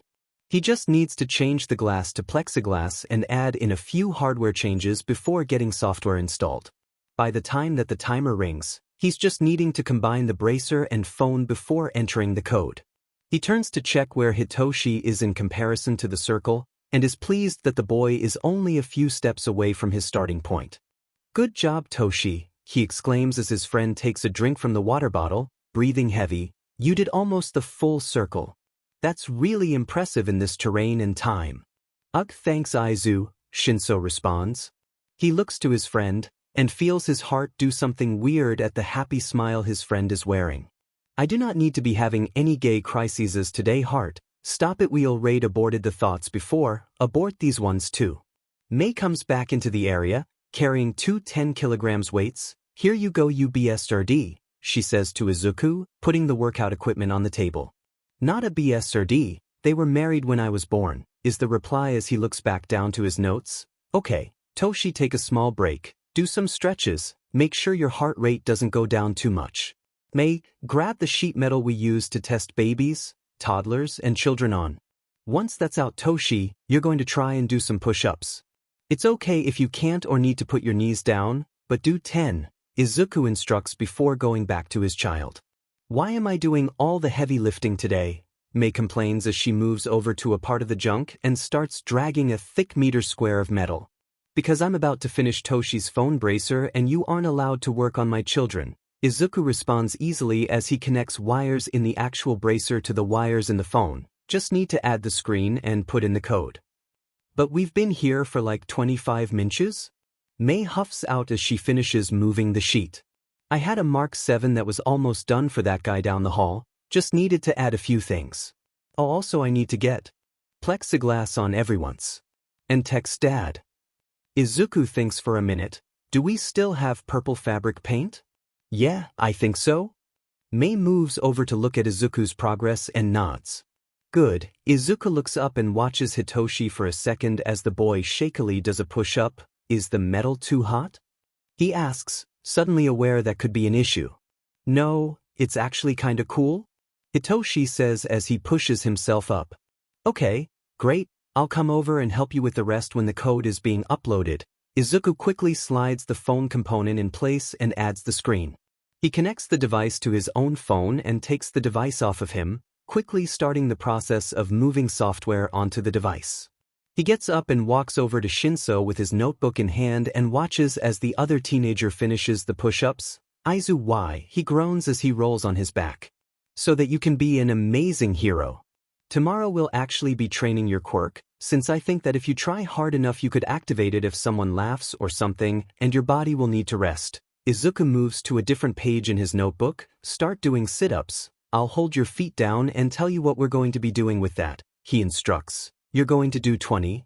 He sits down and puts his own feet over Hitoshi's as the other starts to do the exercise. We're going to see if you can activate your quirk if someone does something like smile or frown or show any other emotion, then we'll cover if you can mess with memories since that would be really helpful for people with PTSD. We will also be seeing if you can help people get out of panic attacks. Izuku pauses for a minute. That last one will have to be tested on me. Luckily it's easy for me to get a panic attack so dash. That's very concerning, Shinso says as he finishes his 10th sit-up. Who will be the person I use it on for the other tests? Mame? Yeah, probably. Unless someone else you know is willing to help. Shinso returns to his working out as he asks a question. Don't you think my quirk is villainous? Izuku isn't surprised at the question. The bullying, the shyness around his quirk, it all makes sense. I mean, I could see why others would say that, but no. I think that a person defines a quirk, not the other way around. You're nice. That's seen in your interactions with Mame and me. If you want to use your quirk for good, then you can. Izuku thinks for a moment how to get his point across since Shinsu's looking like he doesn't agree. My quirk could easily be used for villainy. I could easily use it to create gear that would be able to defeat heroes and do so. But I don't. Because there's something inside me that's good, and that same something is in you. I can see it. Shinso wonders if this precious green bean is somehow the universe's way of saying sorry. The constant praise, the positivity, the belief in him that it's too good. But the way that Izuku had tenderly helped after finding him bloody, the way that he confessed to Hitoshi about his mother, the way that he just accepts Shoyuta being dad and doesn't make a big deal of anything other than the fact that his quirk can know things if he already has knowledge, or the way that he seemed to only get embarrassed when he realized the shirt he's still wearing, all of it makes his heart do funny things. Maybe he has a crush on Midoriya Izuku. And maybe that's okay. Midoriya guides Shinso through the rest of the workout as Hatsum works on one of her babies, which from what the boys can tell is small, crawls around, and can shoot out fire from the top. Izuku is able to ignore the maniacal laughter of his best friend as he takes the phone bracers off the table, sliping his on as he checks the progress on the other. Alright, it should be set up to use for now. It's a satellite phone and the battery lasts for 40 hours under constant use, 80 if you just let it do its thing. I usually get 60 hours out of mine and it charges in about 2 hours. Izuku slides it on Hitoshi and nods when it fits. He then starts to show his friend various features. There's an Ultra HD camera right here for selfies, there's one here for others, and if you press here then a camera attached will come out. He shows it on his own, aiming the camera to Shinsu's face and pressing the button on his phone for the picture to take. He shows it to Hitoshi before continuing his explanation. If you pull here, there's earbuds. Pulling here is the charger and you'll just need something to plug that into. It's a USB cord, so most regular boxes used for charging phones work with it. If you want to be on a call with someone, press here and put this in your ear. It's like a comm used for hero missions. Once we get the mask made and I actually give that a name, I'll link the two so that the comm in that is an option to be used. Shudo looks over the device and pauses when he sees the shape of a rabbit's face with X's over the eyes under the screen in neon green. What's this? Oh, that's my signature on anything I develop here. He shows the same rabbit on his own phone. Mamie's is a pink rabbit, with circles instead of crosses on the eyes. When it comes to the toddlers, we have the two rabbits next to each other. The symbol for the company is going to be the rabbit shape with the crosses inside the circles. Izuku pulls up an example on his own phone to show Hitoshi. Hitoshi nods and begins to fiddle with the device. He enters in contact information and decides to text his dad. Hitoshi, Dad, I got a satellite phone from Aizu. Dadzawa, prove you're you. Hitoshi, one time I ate cat food for a week because I wanted to be a cat. Dadzawa, K, how the F did a 12yo get you at satellite phone? Hitoshi, he's smart. Izuku watches as Hitoshi smiles down at the phone and moves to messing with the scarf once more. The coding is something that Izuku needs to figure out, and the best way would be trying to figure out how the code originally started, what parts were dependent on Aizawa, and what those figures should be for his friend. Mei is next to him, writing down notes and testing the fire-top baby. She pokes at Izuku after a few moments, reminding him that he needs to text his father. The boy quickly does so before getting back to his work. Mei can't help but laugh and settle down into working. This is something that is so familiar and constant that the two do it as a second nature. Mei saying random tools when she needs them, Izuku passing them without looking up from his phone as he works on the code. To the side, Hitoshi is watching in slight awe. They just fit together. He can't help but notice there doesn't really seem to be a place for him here. That is, until Mei looks at him and grins. "Oh Tushii, can you help me test my baby?" She asks. There's a slightly evil glint in her eyes that makes Shinso question everything in his life, but he agrees. That's how he ends up being chased by a tiny robot that can shoot fire screaming, "Mame, what the F dash?" The walk back to the apartment building is filled with Izuku mumbling about materials needed for a capture weapon, Hitoshi being the main one to guide him with an arm around the boy's shoulders. It's the easiest way, Toshi, plus there's no way he won't like it. And Mei messing with a small gadget. Hitoshi lets them into the building this time, and looks to Mei. "I need him back in this world to talk to my dad," Hitoshi tells the girl. She nods and whispers something into Izuku's ear and the boy looks up, blinks at Hitoshi who still has his arm around him, and smiles with a slight pink dusting his cheeks. Hitoshi smiles back and removes his arm, letting it fall slack to his side. Izuku is a little disappointed but shakes himself out of it. The only reason Shinso did that was because of him getting lost in his thoughts. He sighs and walks to the elevator, Hitoshi next to him. "So, I'm going with you to get an answer to earlier?" Izuku asks as he presses a button. Yeah, he might ask about what you learned about his scarf. He might even ask about other things if you pique his interest. Shinso says as he stretches a little, he might also want to get contact information or something. He has a soft spot for kids. That's why he adopted me when I was a kid. Pops likes kids too, but I think the adoption was all Dad's idea. You boys can go do that. I need to go get some pickles for Mom. Pyrenees people ask for the weirdest things, Mei says as the elevator doors open. They stand to the side to let some people out before entering. What is Mom going to dip pickles in now? Izuku asks as the others press buttons for their floors. Guacamole salsa, apparently, Mei says as she looks at her own phone bracer. Hitoshi notes that the two have different colors. Izuku's a neon green while Mei's is a highlighter pink. His is full black still, and he wonders if Izuku will want to change that. It is one of Izuku's children, so if there's to be any changes he bets that Izuku will be the cause. The elevator stops at the 5th floor and the two boys step out, waving to Mei as the doors close. The purple boy looks to his friend as they walk down the hallway. Hey, do you call Mamie's mom? Oh yeah, she's way more of a mom than my egg donor could ever be. If something ever happens to my dad, Mamie's family gets custody. Izuku shrugs, but that probably won't happen.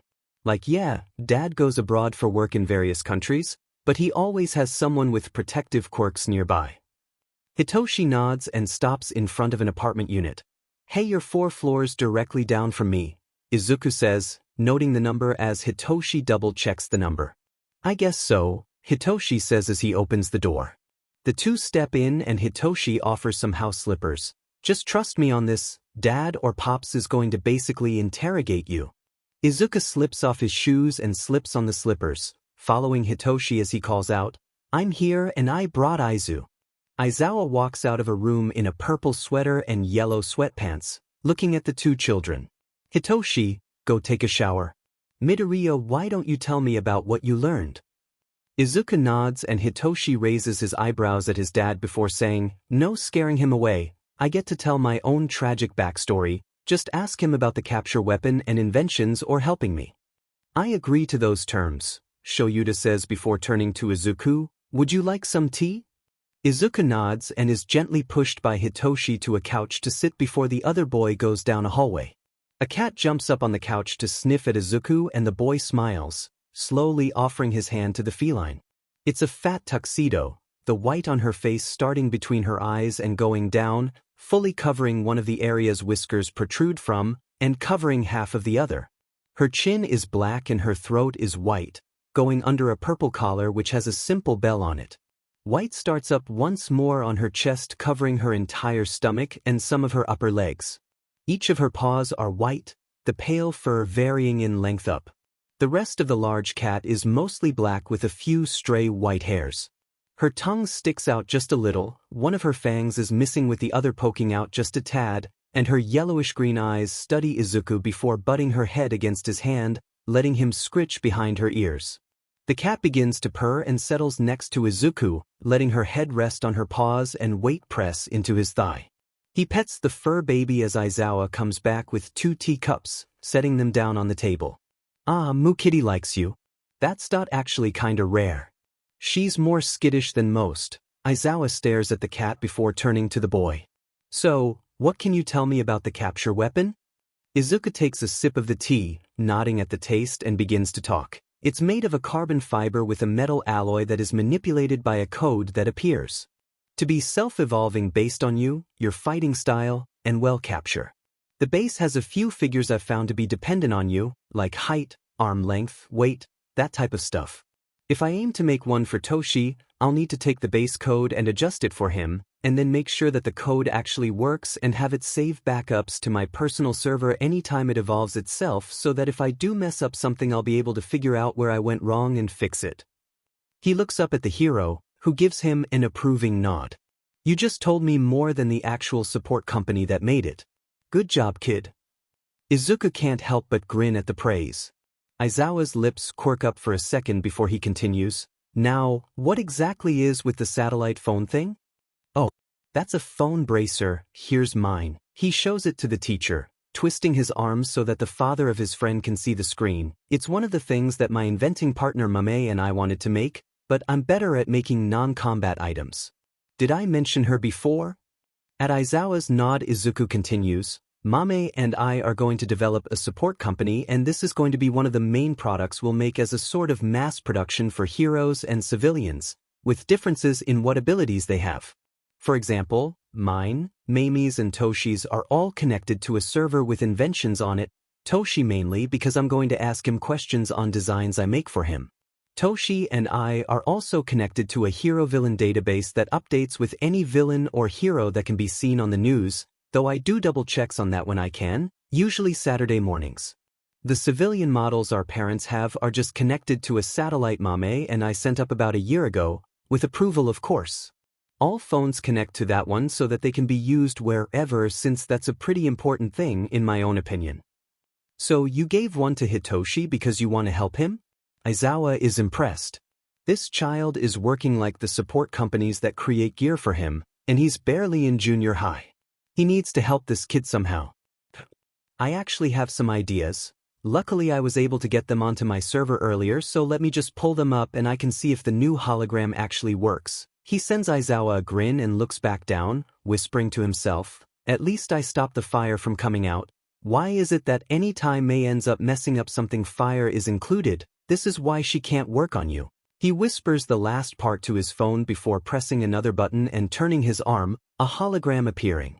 Above his arm, oh my Cammy, it's actually working.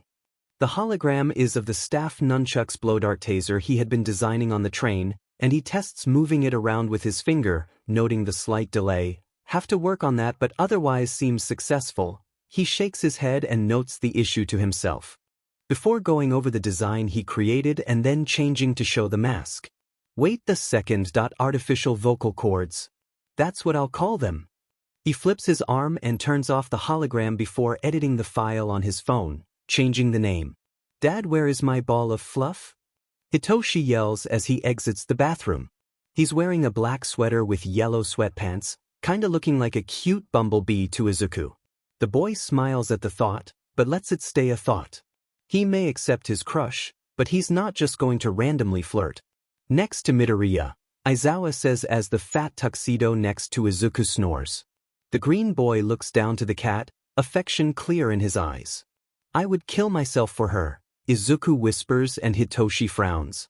Please don't. The idea of Izuku dying hurts and he remembers the thoughts that have been occurring around this precious green bean all day, and decides to just roll with it. He made a discovery in the shower that he actually really likes Izuku in a not wholly platonic way, and decides that maybe if he lets random flirty comments happen then maybe Izuku might feel the same. But nothing is coming to mind now, so he just sits on the other side of his cat and pets her, chuckling as she sticks out her tongue a little more and opens her eyes to look at him. She purrs loudly and paws at him, trying to drag him closer. He complies and the cat settles between two boys' thighs, going to sleep once more. There's a sound of a camera shutter and Hitoshi's eyes snap to his dad, who isn't even hiding the fact that he's taking a few pictures with his phone. Hitoshi isn't going to believe that Moo Kitty warmed up to a stranger, he explains. Izuku seems to take it, but Hitoshi knows that slightly mischievous look in his dad's eyes. He decides to wait until later to bring it up. Shoyuta continues on talking with Izuku. If you need any spare parts, don't be afraid to ask. Oh, I can't really do that. It's just they can be so expensive and I don't want to burden you because it's really difficult to actually find everything, and I mean most of what I make is out of abandoned appliances or stuff I make, so really I don't need much. Izuku squeaks out. Aizu, he's a hero. He has connections. Hitoshi says as he pushes back his hair, huffing at it, and if you don't tell him I'll just figure it out from Mame or something. Or just say what you guys talk about near me. Like today during lunch you said you need small cameras and projectors for some glasses you're working on. Before Midoriya can say anything else, the front door opens and a very cheery and loud voice says, Shoyuta, you can't expel an entire class before lunch and come home. Izuku turns to look and his mind is assaulted with information: age 185 centimeters, 77.1 kilograms. Blood type B Japanese.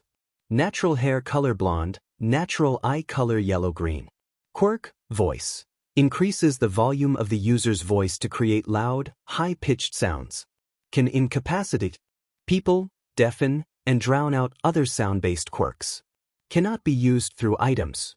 Best career path. Pro hero based on quirk, willingness to help, and charisma. More information comes to Izuku about present Mike, the pops of his friend Crush. Possibly deaf? That would make sense if the stories he's heard are true. And there he goes again, Hitoshi says as his friend mumbles about his pops. He looks to the man, who is looking at the green bean with confusion. Ah, pops, this is my friend Midoriya Izuku. He's an inventor and is going to help me be a hero. He made me a satellite phone.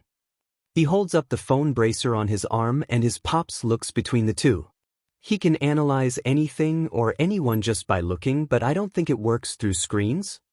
Izuku looks up for a second, shaking his head and then going back to his muttering spree. He also usually has to see a quirk in action for it to work, part of why I didn't mind him and his friend dragging me around today. But I guess if he knows about people's quirks, he can analyze them too. Izuku nods, giving a shy smile to his friend as he takes a look and spots hearing aids. So the stories are right. Hitoshi actually made a friend? Hitoshi questions. The bush boy and his insomniac child are only separated by a thick kitty, and the purple gremlin actually looks like he showered at some point. The green one is a little messy looking, but it suits him in a way. Lavender eyes are drawn to tanned freckled skin in a way that makes Hitoshi wonder if he or Shoyuta will be giving the shovel talk. Shoyuta would be more intimidating, but this small green bean looks like he couldn't hurt a fly, let alone break someone's heart consciously.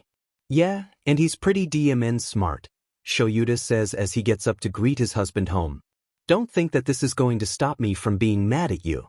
It's literally the first day and you expelled an entire class, Shoyuta. Hitoshi pokes his husband's chest and the man shrugs. As the two adults talk, Izuku looks to Hitoshi. So, you have two heroes for parents? Yeah. Hitoshi is nervous. Should he have told his friend, maybe Crush, beforehand? Is Izuku going to be mad at him? Will he take back the phone and bully Buster and phone bracer and just leave? Will he never look at Hitoshi again with those glittering green eyes? That's good. Izuku's words stop the anxiety in Hitoshi and the boy feels his shoulders release tension as Izuku continues. Mame might take advantage of it and try to get Midorime tech out there early. Though, if they really want it, I could probably make them some phone bracers. Of course, then I would have to color yours, probably purple. I'll have to go check if Mame still has that giant set of paints and sealant. The boy shakes his head before turning to the adults. Aizawa notices and nods at the two. Hitoshi, you're being rude.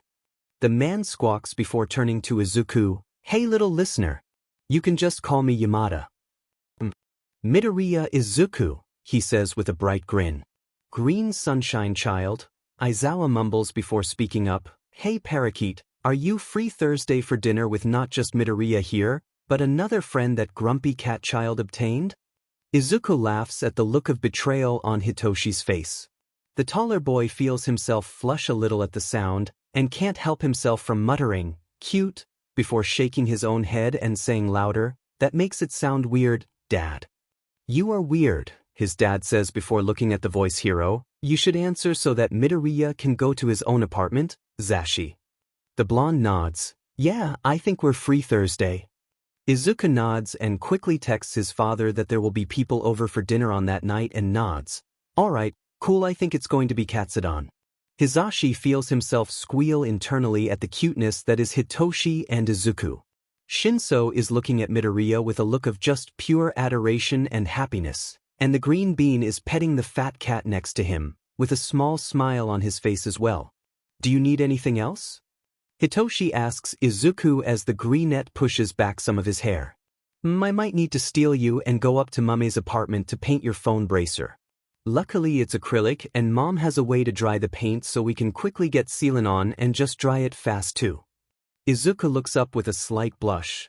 But only if you can and want to. It can be done tomorrow at the beach too, but then sand could get in it or the salt water can mess with it, and while we're mainly going to be working on your quirk for training tomorrow, so I won't need to be as hands-on with like helping keep you from doing exercises wrong, but I'll still need to be in there enough to tell you what we're trying, and that might be difficult to do when trying to paint stuff and keep sand out. Unless there's no wind, but really we should always think about wind because it's always there, which can make building very difficult. He pauses and his entire fact turns red, making him look like a strawberry still on the plant. I'm sorry. Hitoshi just shrugs with a slight chuckle. It's alright, Aizu, she's just a few floors up, right? Yeah. She's not in a 12 unit like us, since her parents want a second kid so they got a larger unit and soon there will be another Hatsum. But it's just 2 floors up.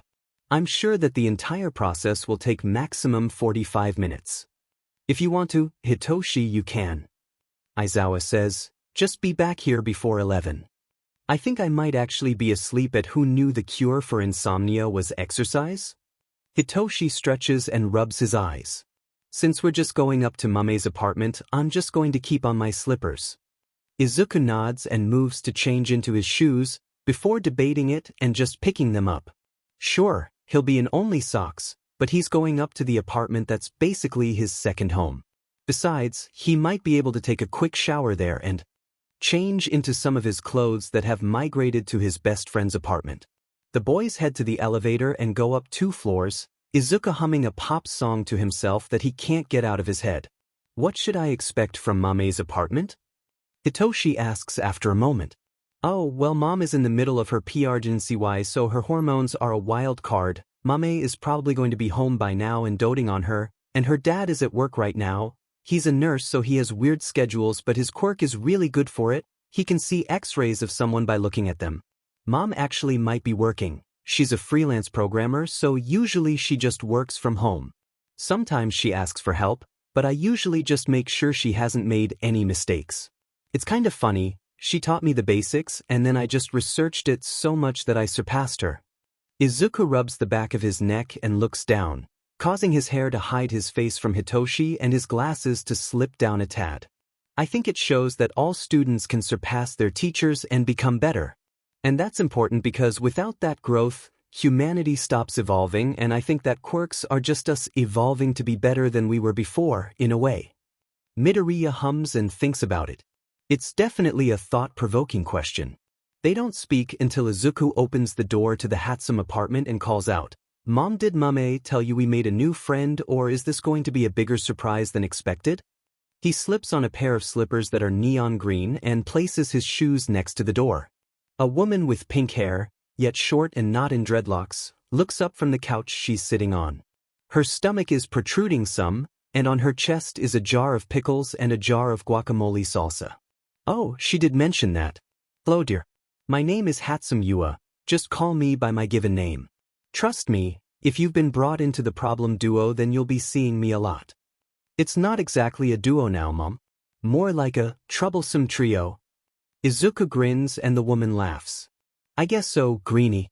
May just left for the beach, something about inspiration so dash. We're here to paint Toshi's phone bracer, if that's okay. Izuku interrupts, not in an unkind way. He gives the woman a smile and she nods. Oh, sure thing, dear. You know where everything is. Yua watches as the boy she sees as a son walks away, followed by the purple boy. May mentioned him to her, a Shinso Hitoshi.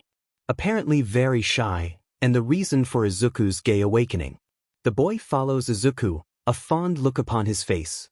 Perhaps Izuku's feelings are returned? Oh, what fun! She wonders if the boy's parents are also into betting things that will probably happen in their child's life. She knows Hisashi will bet on this. No interfering, of course.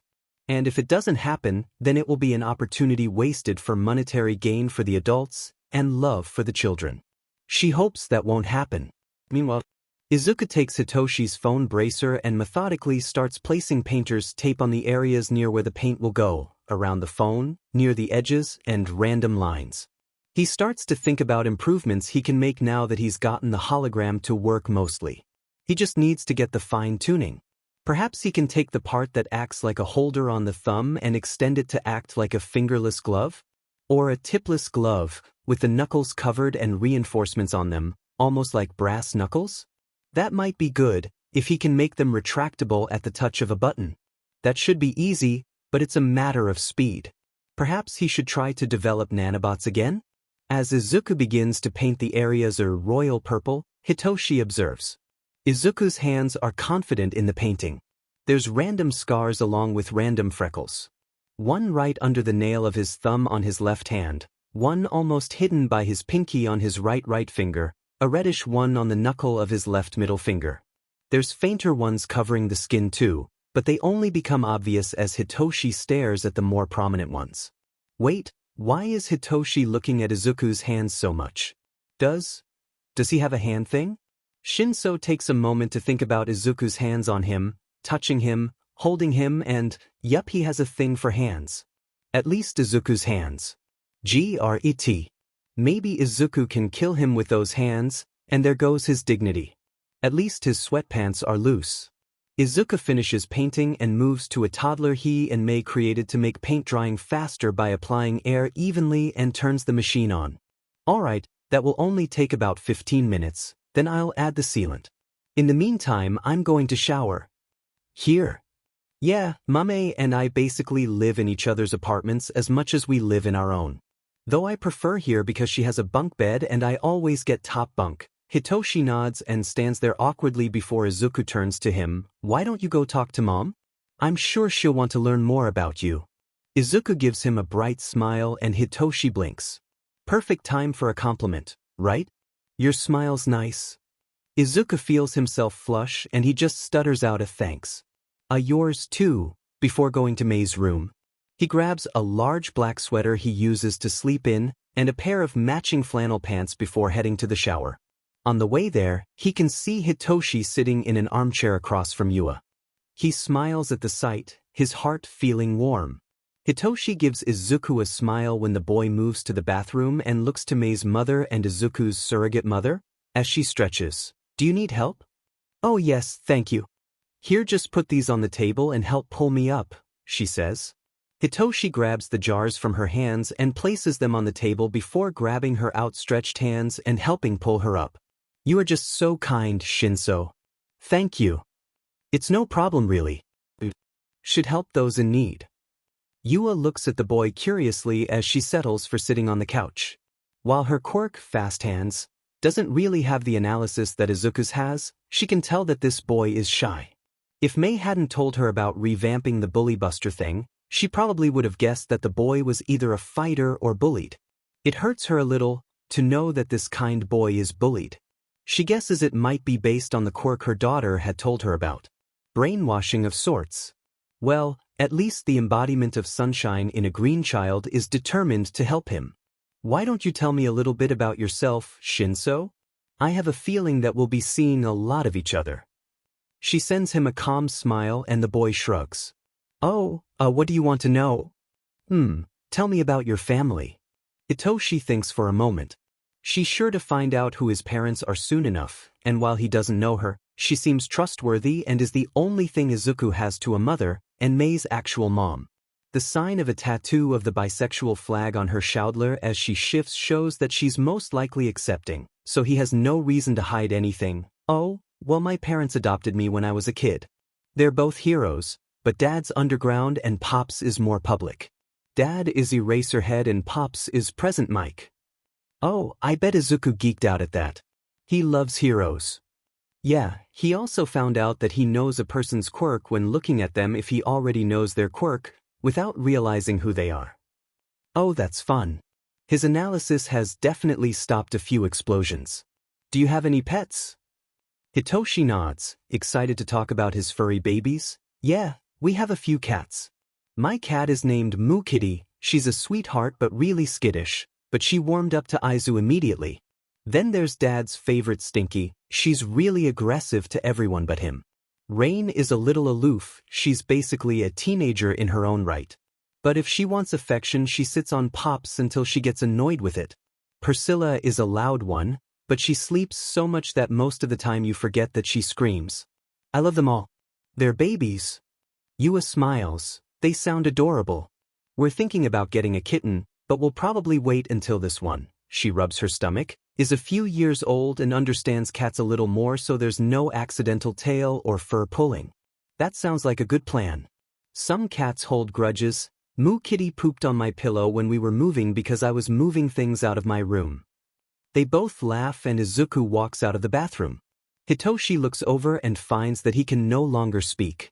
His glasses are perched on the tip of his nose, his hair is damp and pressed to his head and shoulders, a little longer than usual, going down his back. He is engulfed in a large sweater that makes him look smaller, one of his shoulders showing from the collar, covered in freckles. Hitoshi kinda just wants to kiss every freckle, wrap him up and never let go. Izuku smiles and Hitoshi can feel his soul ascend. He has it bad. Maybe Izuku is just a Hitoshi magnet or something. The paint should almost be done drying. What are you guys talking about? Yua responds for the two of them, catching on to Hitoshi's inability to, oh, we're just talking about Shinse's cats. I would die for Mukitty. Izuku deadpants as he grabs a random hair tie and pulls his hair into a bun on top of his head. Sure, it will take longer to dry, but at least his sweater won't be wetter. Hitoshi snaps out and responds, please don't. Izuku shrugs and walks over to the machine drying the phone bracer, checking on it. He nods and walks to Hitoshi's chair, sitting on the left arm and leaning back, one of his legs hanging off and the other propped up on the chair, his arm on it and his hand supporting his head. His other arm dangles and Hitoshi has to ignore the thoughts of Izuku's hands caressing him once more. Yua watches, feeling a little bit like a demon. She takes pleasure in the blushing face of Shinso and the hey expression on Midoriya. Perhaps a little bit of meddling will do some good. The next day at school is mostly review over the last school year's materials. Izuku only halfway pays attention, sketching in his inventing notebook but still listening. It's not like he needs the review. He went to an elementary school for intelligent people. Sure, there's better middle schools nearby, but those are all private and Izuku's father can't really afford it. This school is pretty good for public, but has students who didn't learn the structure of various atoms for fun in the 3rd grade. So yeah, Izuku, and probably Mei, isn't paying attention. A teacher, seeing Izuku not paying attention, calls on him, Midoriya, if you are so smart that you don't need to pay attention, what is the answer to 874 by 98? Izuku doesn't look up as he thinks for a moment and responds, 85,652. The entire class stares at him. He can feel it. He looks up and turns around to find Hitoshi in the middle of the room. Good enough person to stare at as he addresses the class. I have a quirk that boosts my intelligence. I've taken online college courses online for fun. I'm mostly here so that Mame doesn't burn down any buildings, but being here also gives me excuses to see Toshi's cats. Also, getting into Yude is sort of part of a plan I've been working on since I was like 5. Hitoshi smiles at him, suppressing a laugh from the looks of it. A few other students quietly asking their friends who Toshi might be, and some are correctly guessing it. He turns back to his notebook and makes a few finishing touches on an idea that's been floating around his brain for a while. It's basically a phone bracer that has a larger screen and a retractable keyboard. So a laptop bracer, he figures. The next class is something he actually has to pay attention to. English isn't exactly something that follows logic. It steals so many various grammatical rules from other languages. Like hair colors. Seriously, do they need to pick up on the French's ideas of male and female ways to refer to things but only when it comes to FING hair color? Blonde versus blonde and brunette versus brunette makes Izuku want to scream. And the fact that most people who are native speakers only pay attention to the feminine form? He can't really blame them. He blames whoever decided that was a good thing for a language. Seriously, it's downright frustrating. At least in the French language, there's a consistent change in words when it comes to feminine and masculine like il and l. But then there's the whole thing of an apple being feminine where an airplane is masculine. Perhaps he just needs to think on it more, but certain things just don't make sense when it comes to the foreign languages. Though, he supposes that learning Japanese might be difficult for them in various ways. Definitely considering alphabet differences. That class is over soon enough, and it's time for Japanese. The teacher that walks in is a woman with long green hair and is a little plump. Izuku feels memories about a woman with the same appearance pull up with his analysis and almost pukes. Despite that, the class is more fun than the others, in a way. They have to get in groups to work on projects together, and before the teacher has even finished, Mei has gotten up and grabbed Hitoshi to go over to Izuku's desk. The teacher seems to want to protest, but when a student Izuku vaguely recognized as going to his old school just says, "If you separate them, Hatsum will probably put a bomb somewhere and Midoriya wouldn't be able to stop her," the teacher freezes as she looks to Izuku and the boy looks down, glad that Mei moves to shield him from the woman. "Please tell me they were over-exaggerating," Hitoshi says as they settle down. After being chased around by a robot shooting fire at him, he thinks that it is a possibility. But really, bombs in school? Nope.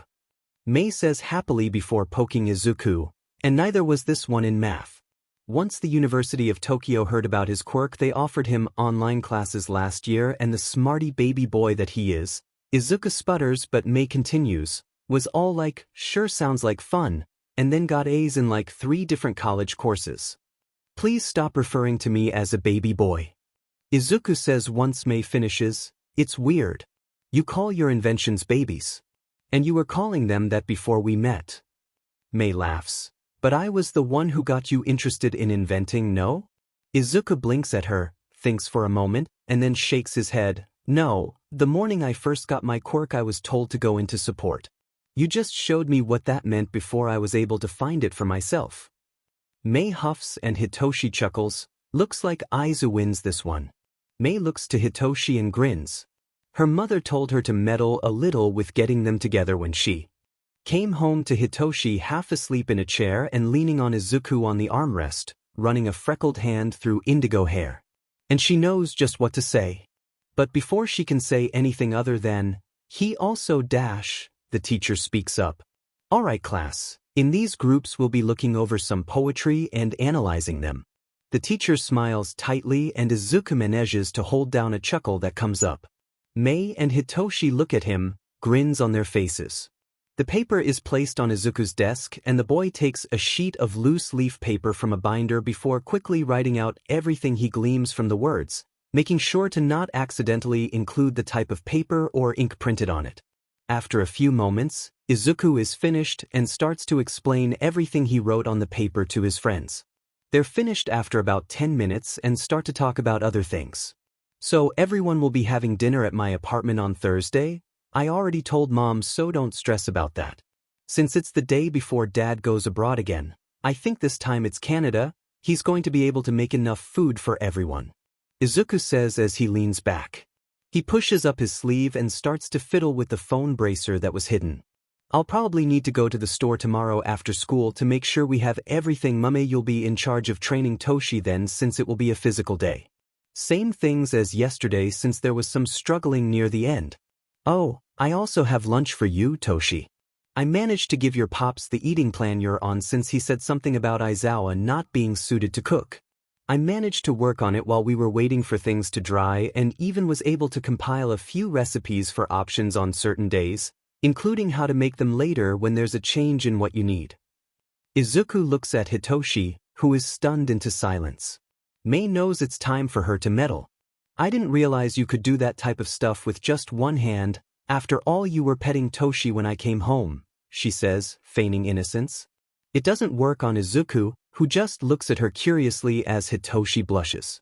Mei, that you know that my phone uses gestures? He says before looking at Hitoshi, who is a nice shade of pink. The girl sighs. Time to tell her mom just how stupid her best friend is when it comes to romance. Somehow Mei, an asexual aromantic, is more knowledgeable. She blames the TV shows and movies her parents watch when she's grounded. That's good. I think you messing with my hair helped me get sleepy or something, Hitoshi says as he leans on Izuku to try and see what the shorter boy is doing. Shinso feels his heart race increase as he notices a little pink tint come to his crush's face. I'm a massive insomniac. I blame Dad. Even if we aren't blood-related, I know it's his fault, he explains. Mei chuckles to herself as Hitoshi presses himself against Izuku's side, a long arm resting on the back of Izuku's chair and Shinsu's head resting casually on Izuku's shoulder. Perhaps meddling isn't exactly necessary if Hitoshi is so accepting of his feelings. But damn it, she wants to.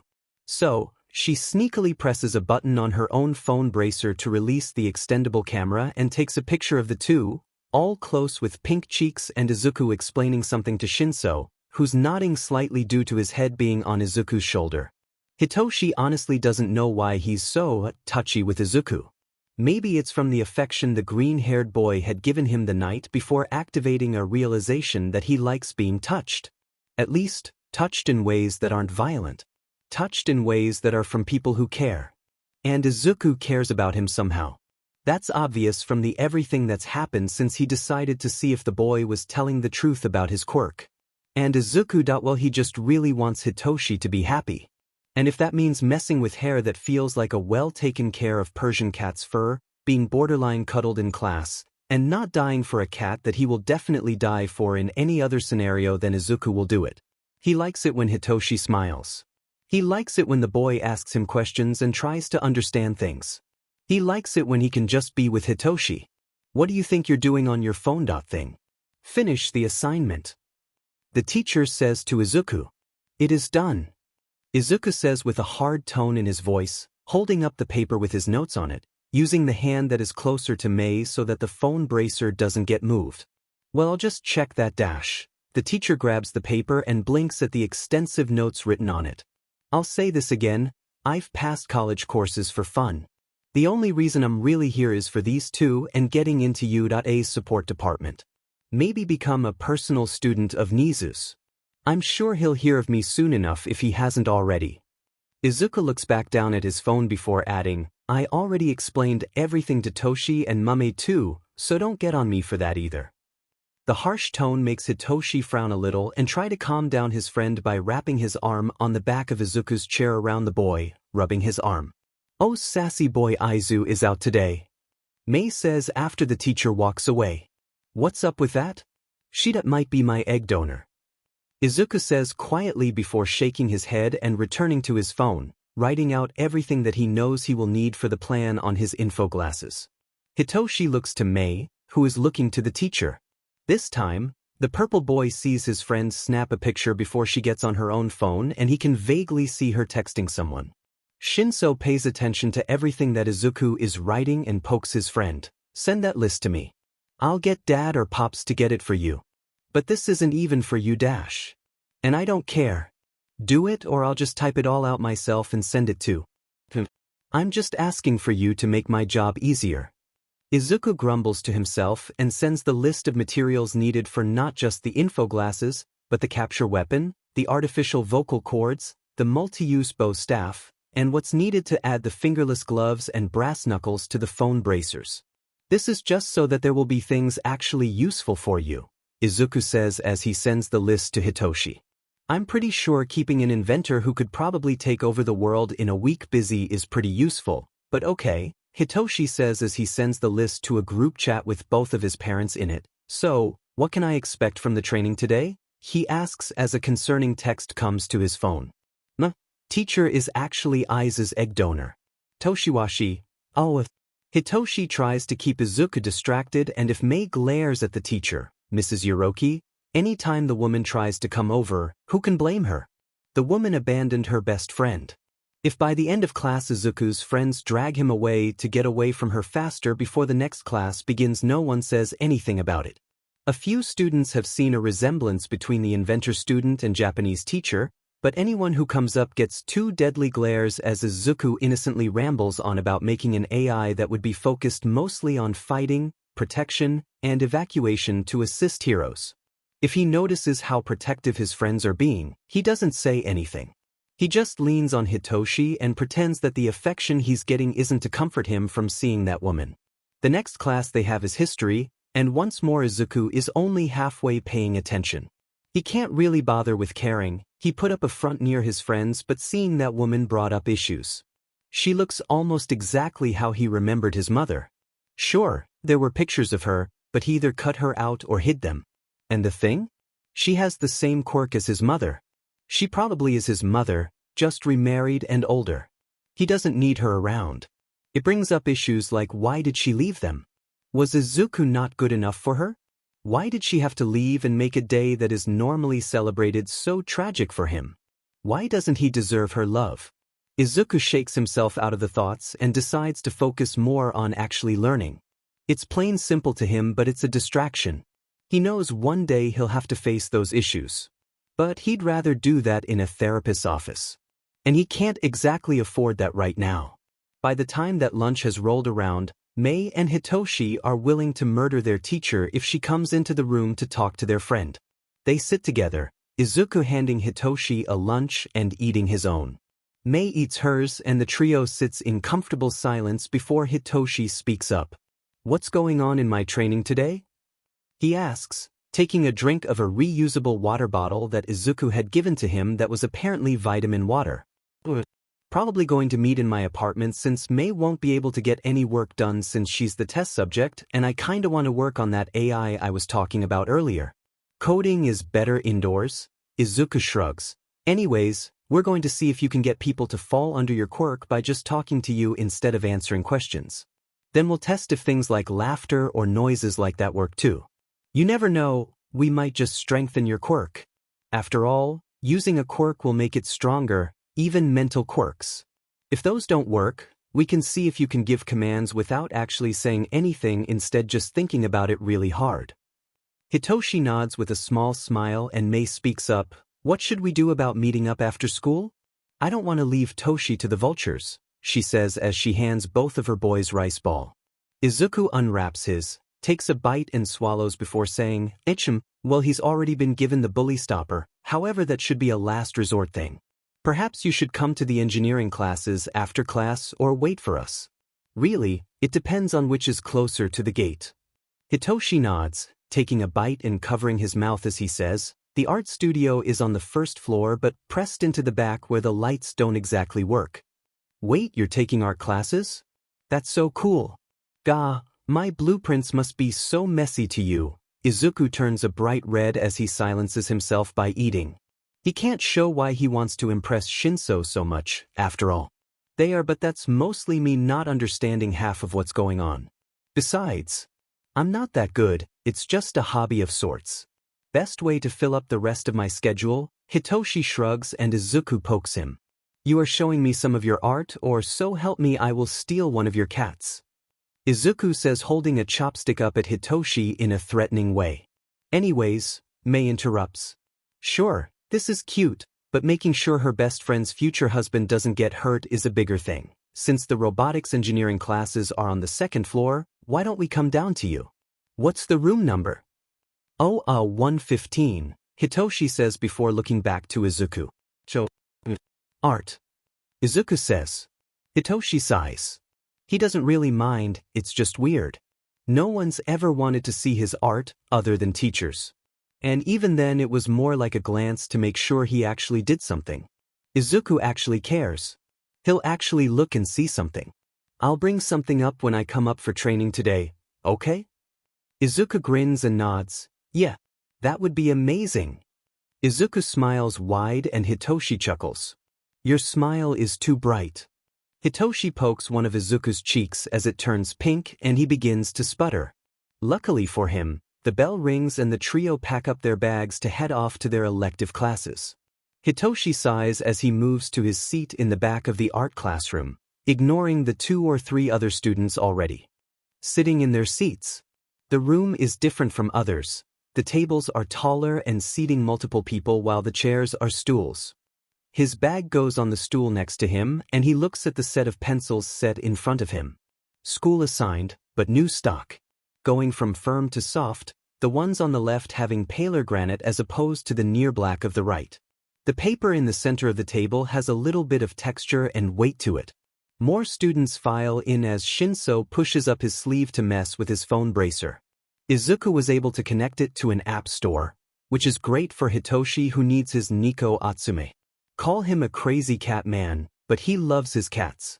He smiles at the cartoon cat playing with a red ball and decides to check his texts. Dad and Pops say they'll get the stuff for Izuku by dinner. Pops asks Dad to come pick it up since he has nothing better to do since he expelled all the students on the first day. Dad says no and proceeds to send pictures of the cats from the apartment. The boy pushes his sleeve back down after a moment and looks for the teacher. There was a substitute the day before, and today would be the first day that the teacher would actually be in class. To his surprise, it's the same teacher that is apparently Izuku's biological mother. It unsettles Hitoshi that this woman who abandoned her family is a teacher. He knows what it's like to be abandoned, left to wonder what's wrong and blame himself. He hates that Izuku went through at least part of it. At least they both had supportive men in their lives, even if it took a while for Hitoshi to accept Aizawa and Yamada. Yuroki's gaze lingers on him and he sharpens his into a glare. Maybe he can get his parents to do something about it. But what would they even be able to do? Still, he might as well tell Dad after school. He'll have to grab some art from his apartment and probably change into something comfy. He does the lesson as she instructs, taking the pencils one at a time, adjusting pressure to start heavy and go lighter in a strip, moving the instrument in small circles. He starts with the hardest in the set, for H. The repetitive motions are comforting and familiar. Most of his works are pencil and this method to blend and shade or color is really common. He wonders which piece he should show Izuku. There's been one that he hasn't shown his family, even if it took a good 2 weeks to complete. It's a photorealistic drawing of one of his cats on his bed. Simple in concept but oh so difficult and time-consuming to produce. Most of his break was spent moving into the apartment and drawing Moo Kitty curled up on his rainbow blanket. Well done, Shinso, Yuroki says as she walks past him and he snorts. She looks at him. What? I don't want praise from you, he says as he glares at her. And why is that? You know why. Hitoshi says. The bell rings and he gets up, putting his backpack on and turning in the work he's completed to a basket. Ignoring the teacher. He stands outside of the classroom and sighs, running his hand through his hair. Toshi, he hears a voice cry and he grins, looking at Izuku and Mei as they come up. Hey, Aizu, he says as he relaxes and wraps an arm around the shotter's shoulders. He needs the connection right now. Anything interesting happen in art class? Mei asks and Hitoshi sighs. Better to get it over with now, in case Izuku sees her. Yuroki's the teacher. We did something I've been doing for years. Pretty boring, in all honesty, he says, rubbing Izuku's arm when he stiffens slightly at the mention of the teacher. Shimame told me. Plus her quirk came up when I looked at her. Izuku shakes his head slightly and Hitoshi gives a squeeze. Yeah, might have sassed her a little, he says, shrugging. Toshi. Izuku screeches as Mei laughs hard. I knew there was a reason I liked you, Toshi, the girl says, wiping a tear away from her eye. Oh, other than being a muse for our dear Aizu and being chased down by a flaming baby? The three walk out the gate of the school and make their way to the train station as Izuku and Mei talk about their class. Well, it's more of Mei talking about how they're covering things she did in diapers and Izuku gently chastising her. Hitoshi nods along with them, his arms still around Izuku. He doesn't know why he's kept it there.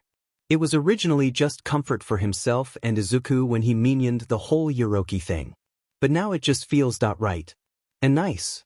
It's something he really appreciates, in a way. Maybe he is a tad touch-starved. And Izuku doesn't really seem to mind. He actually leans into the touch, leaning against Hitoshi's side as they walk. Getting into the train station, however, leads to Hitoshi unable to hold Izuku close, and he doesn't really have an excuse to do it now. That is, until they get on the train and there's not enough room for Izuku to reach up and hold onto something. Hitoshi holds onto the bar with one hand, taking his other arm and wrapping it around Izuku's waist and holding the shorter close as he talks about the AI he's going to be developing. So it will sort of be like my quirk, but only in reacting to fighting. It's the main reason I'm trying to make my infoglasses. If I can develop those properly, I can take the concept and put them in things like a pair of goggles for you. Goggles will be really great because then you can have night vision, infrared vision, a HUD, and I might include a GPS thing too. That sounds great, Aizu. You're really great at this. I'm really glad I met you. Hitoshi gives him a small smile and Izuku turns red. Oh, of course. I'm really glad I met you too. Mei watches from the side, chuckling to herself. She is totally going to win the bet of them being together before they enter UA. Meanwhile, Izuku is just having a gay panic. Hitoshi, his first actual crush, is holding him close, telling him sweet things, and making his heart flutter and his stomach feels like giant moths are swarming around a light bulb in it. He could probably die now and be 100% okay with it. Well, more like 98%. 2% of him wants to know what it would feel like to kiss his friend. Okay, he should stop thinking before he starts muttering and makes Hitoshi hate him forever. Luckily, they get off the train and Hitoshi just raws his arm around Izuku's shoulders again, keeping Izuku on track as he talks about his coding ideas, throwing around so much jargon that the taller can't really keep up. But he just likes hearing Izuku talk. Holy shit, he's falling hard and fast. But looking at Izuku's face as he goes on, maybe it's okay. Hey everyone, so this work is currently going to be left as uncompleted. But I am going to start rewriting it, since I love the concept and it will not leave me. I will be posting stuff about it on my Discord, code JXSWJRD, so if you want to come see that, do that if you will. I will hopefully start posting a fully done chapter a day fanfiction for Analyze Me starting in 2021, but any updates, delays, anything will be found in that Discord, not on here. So yeah, hope to see all of the people who loves this back in 2021.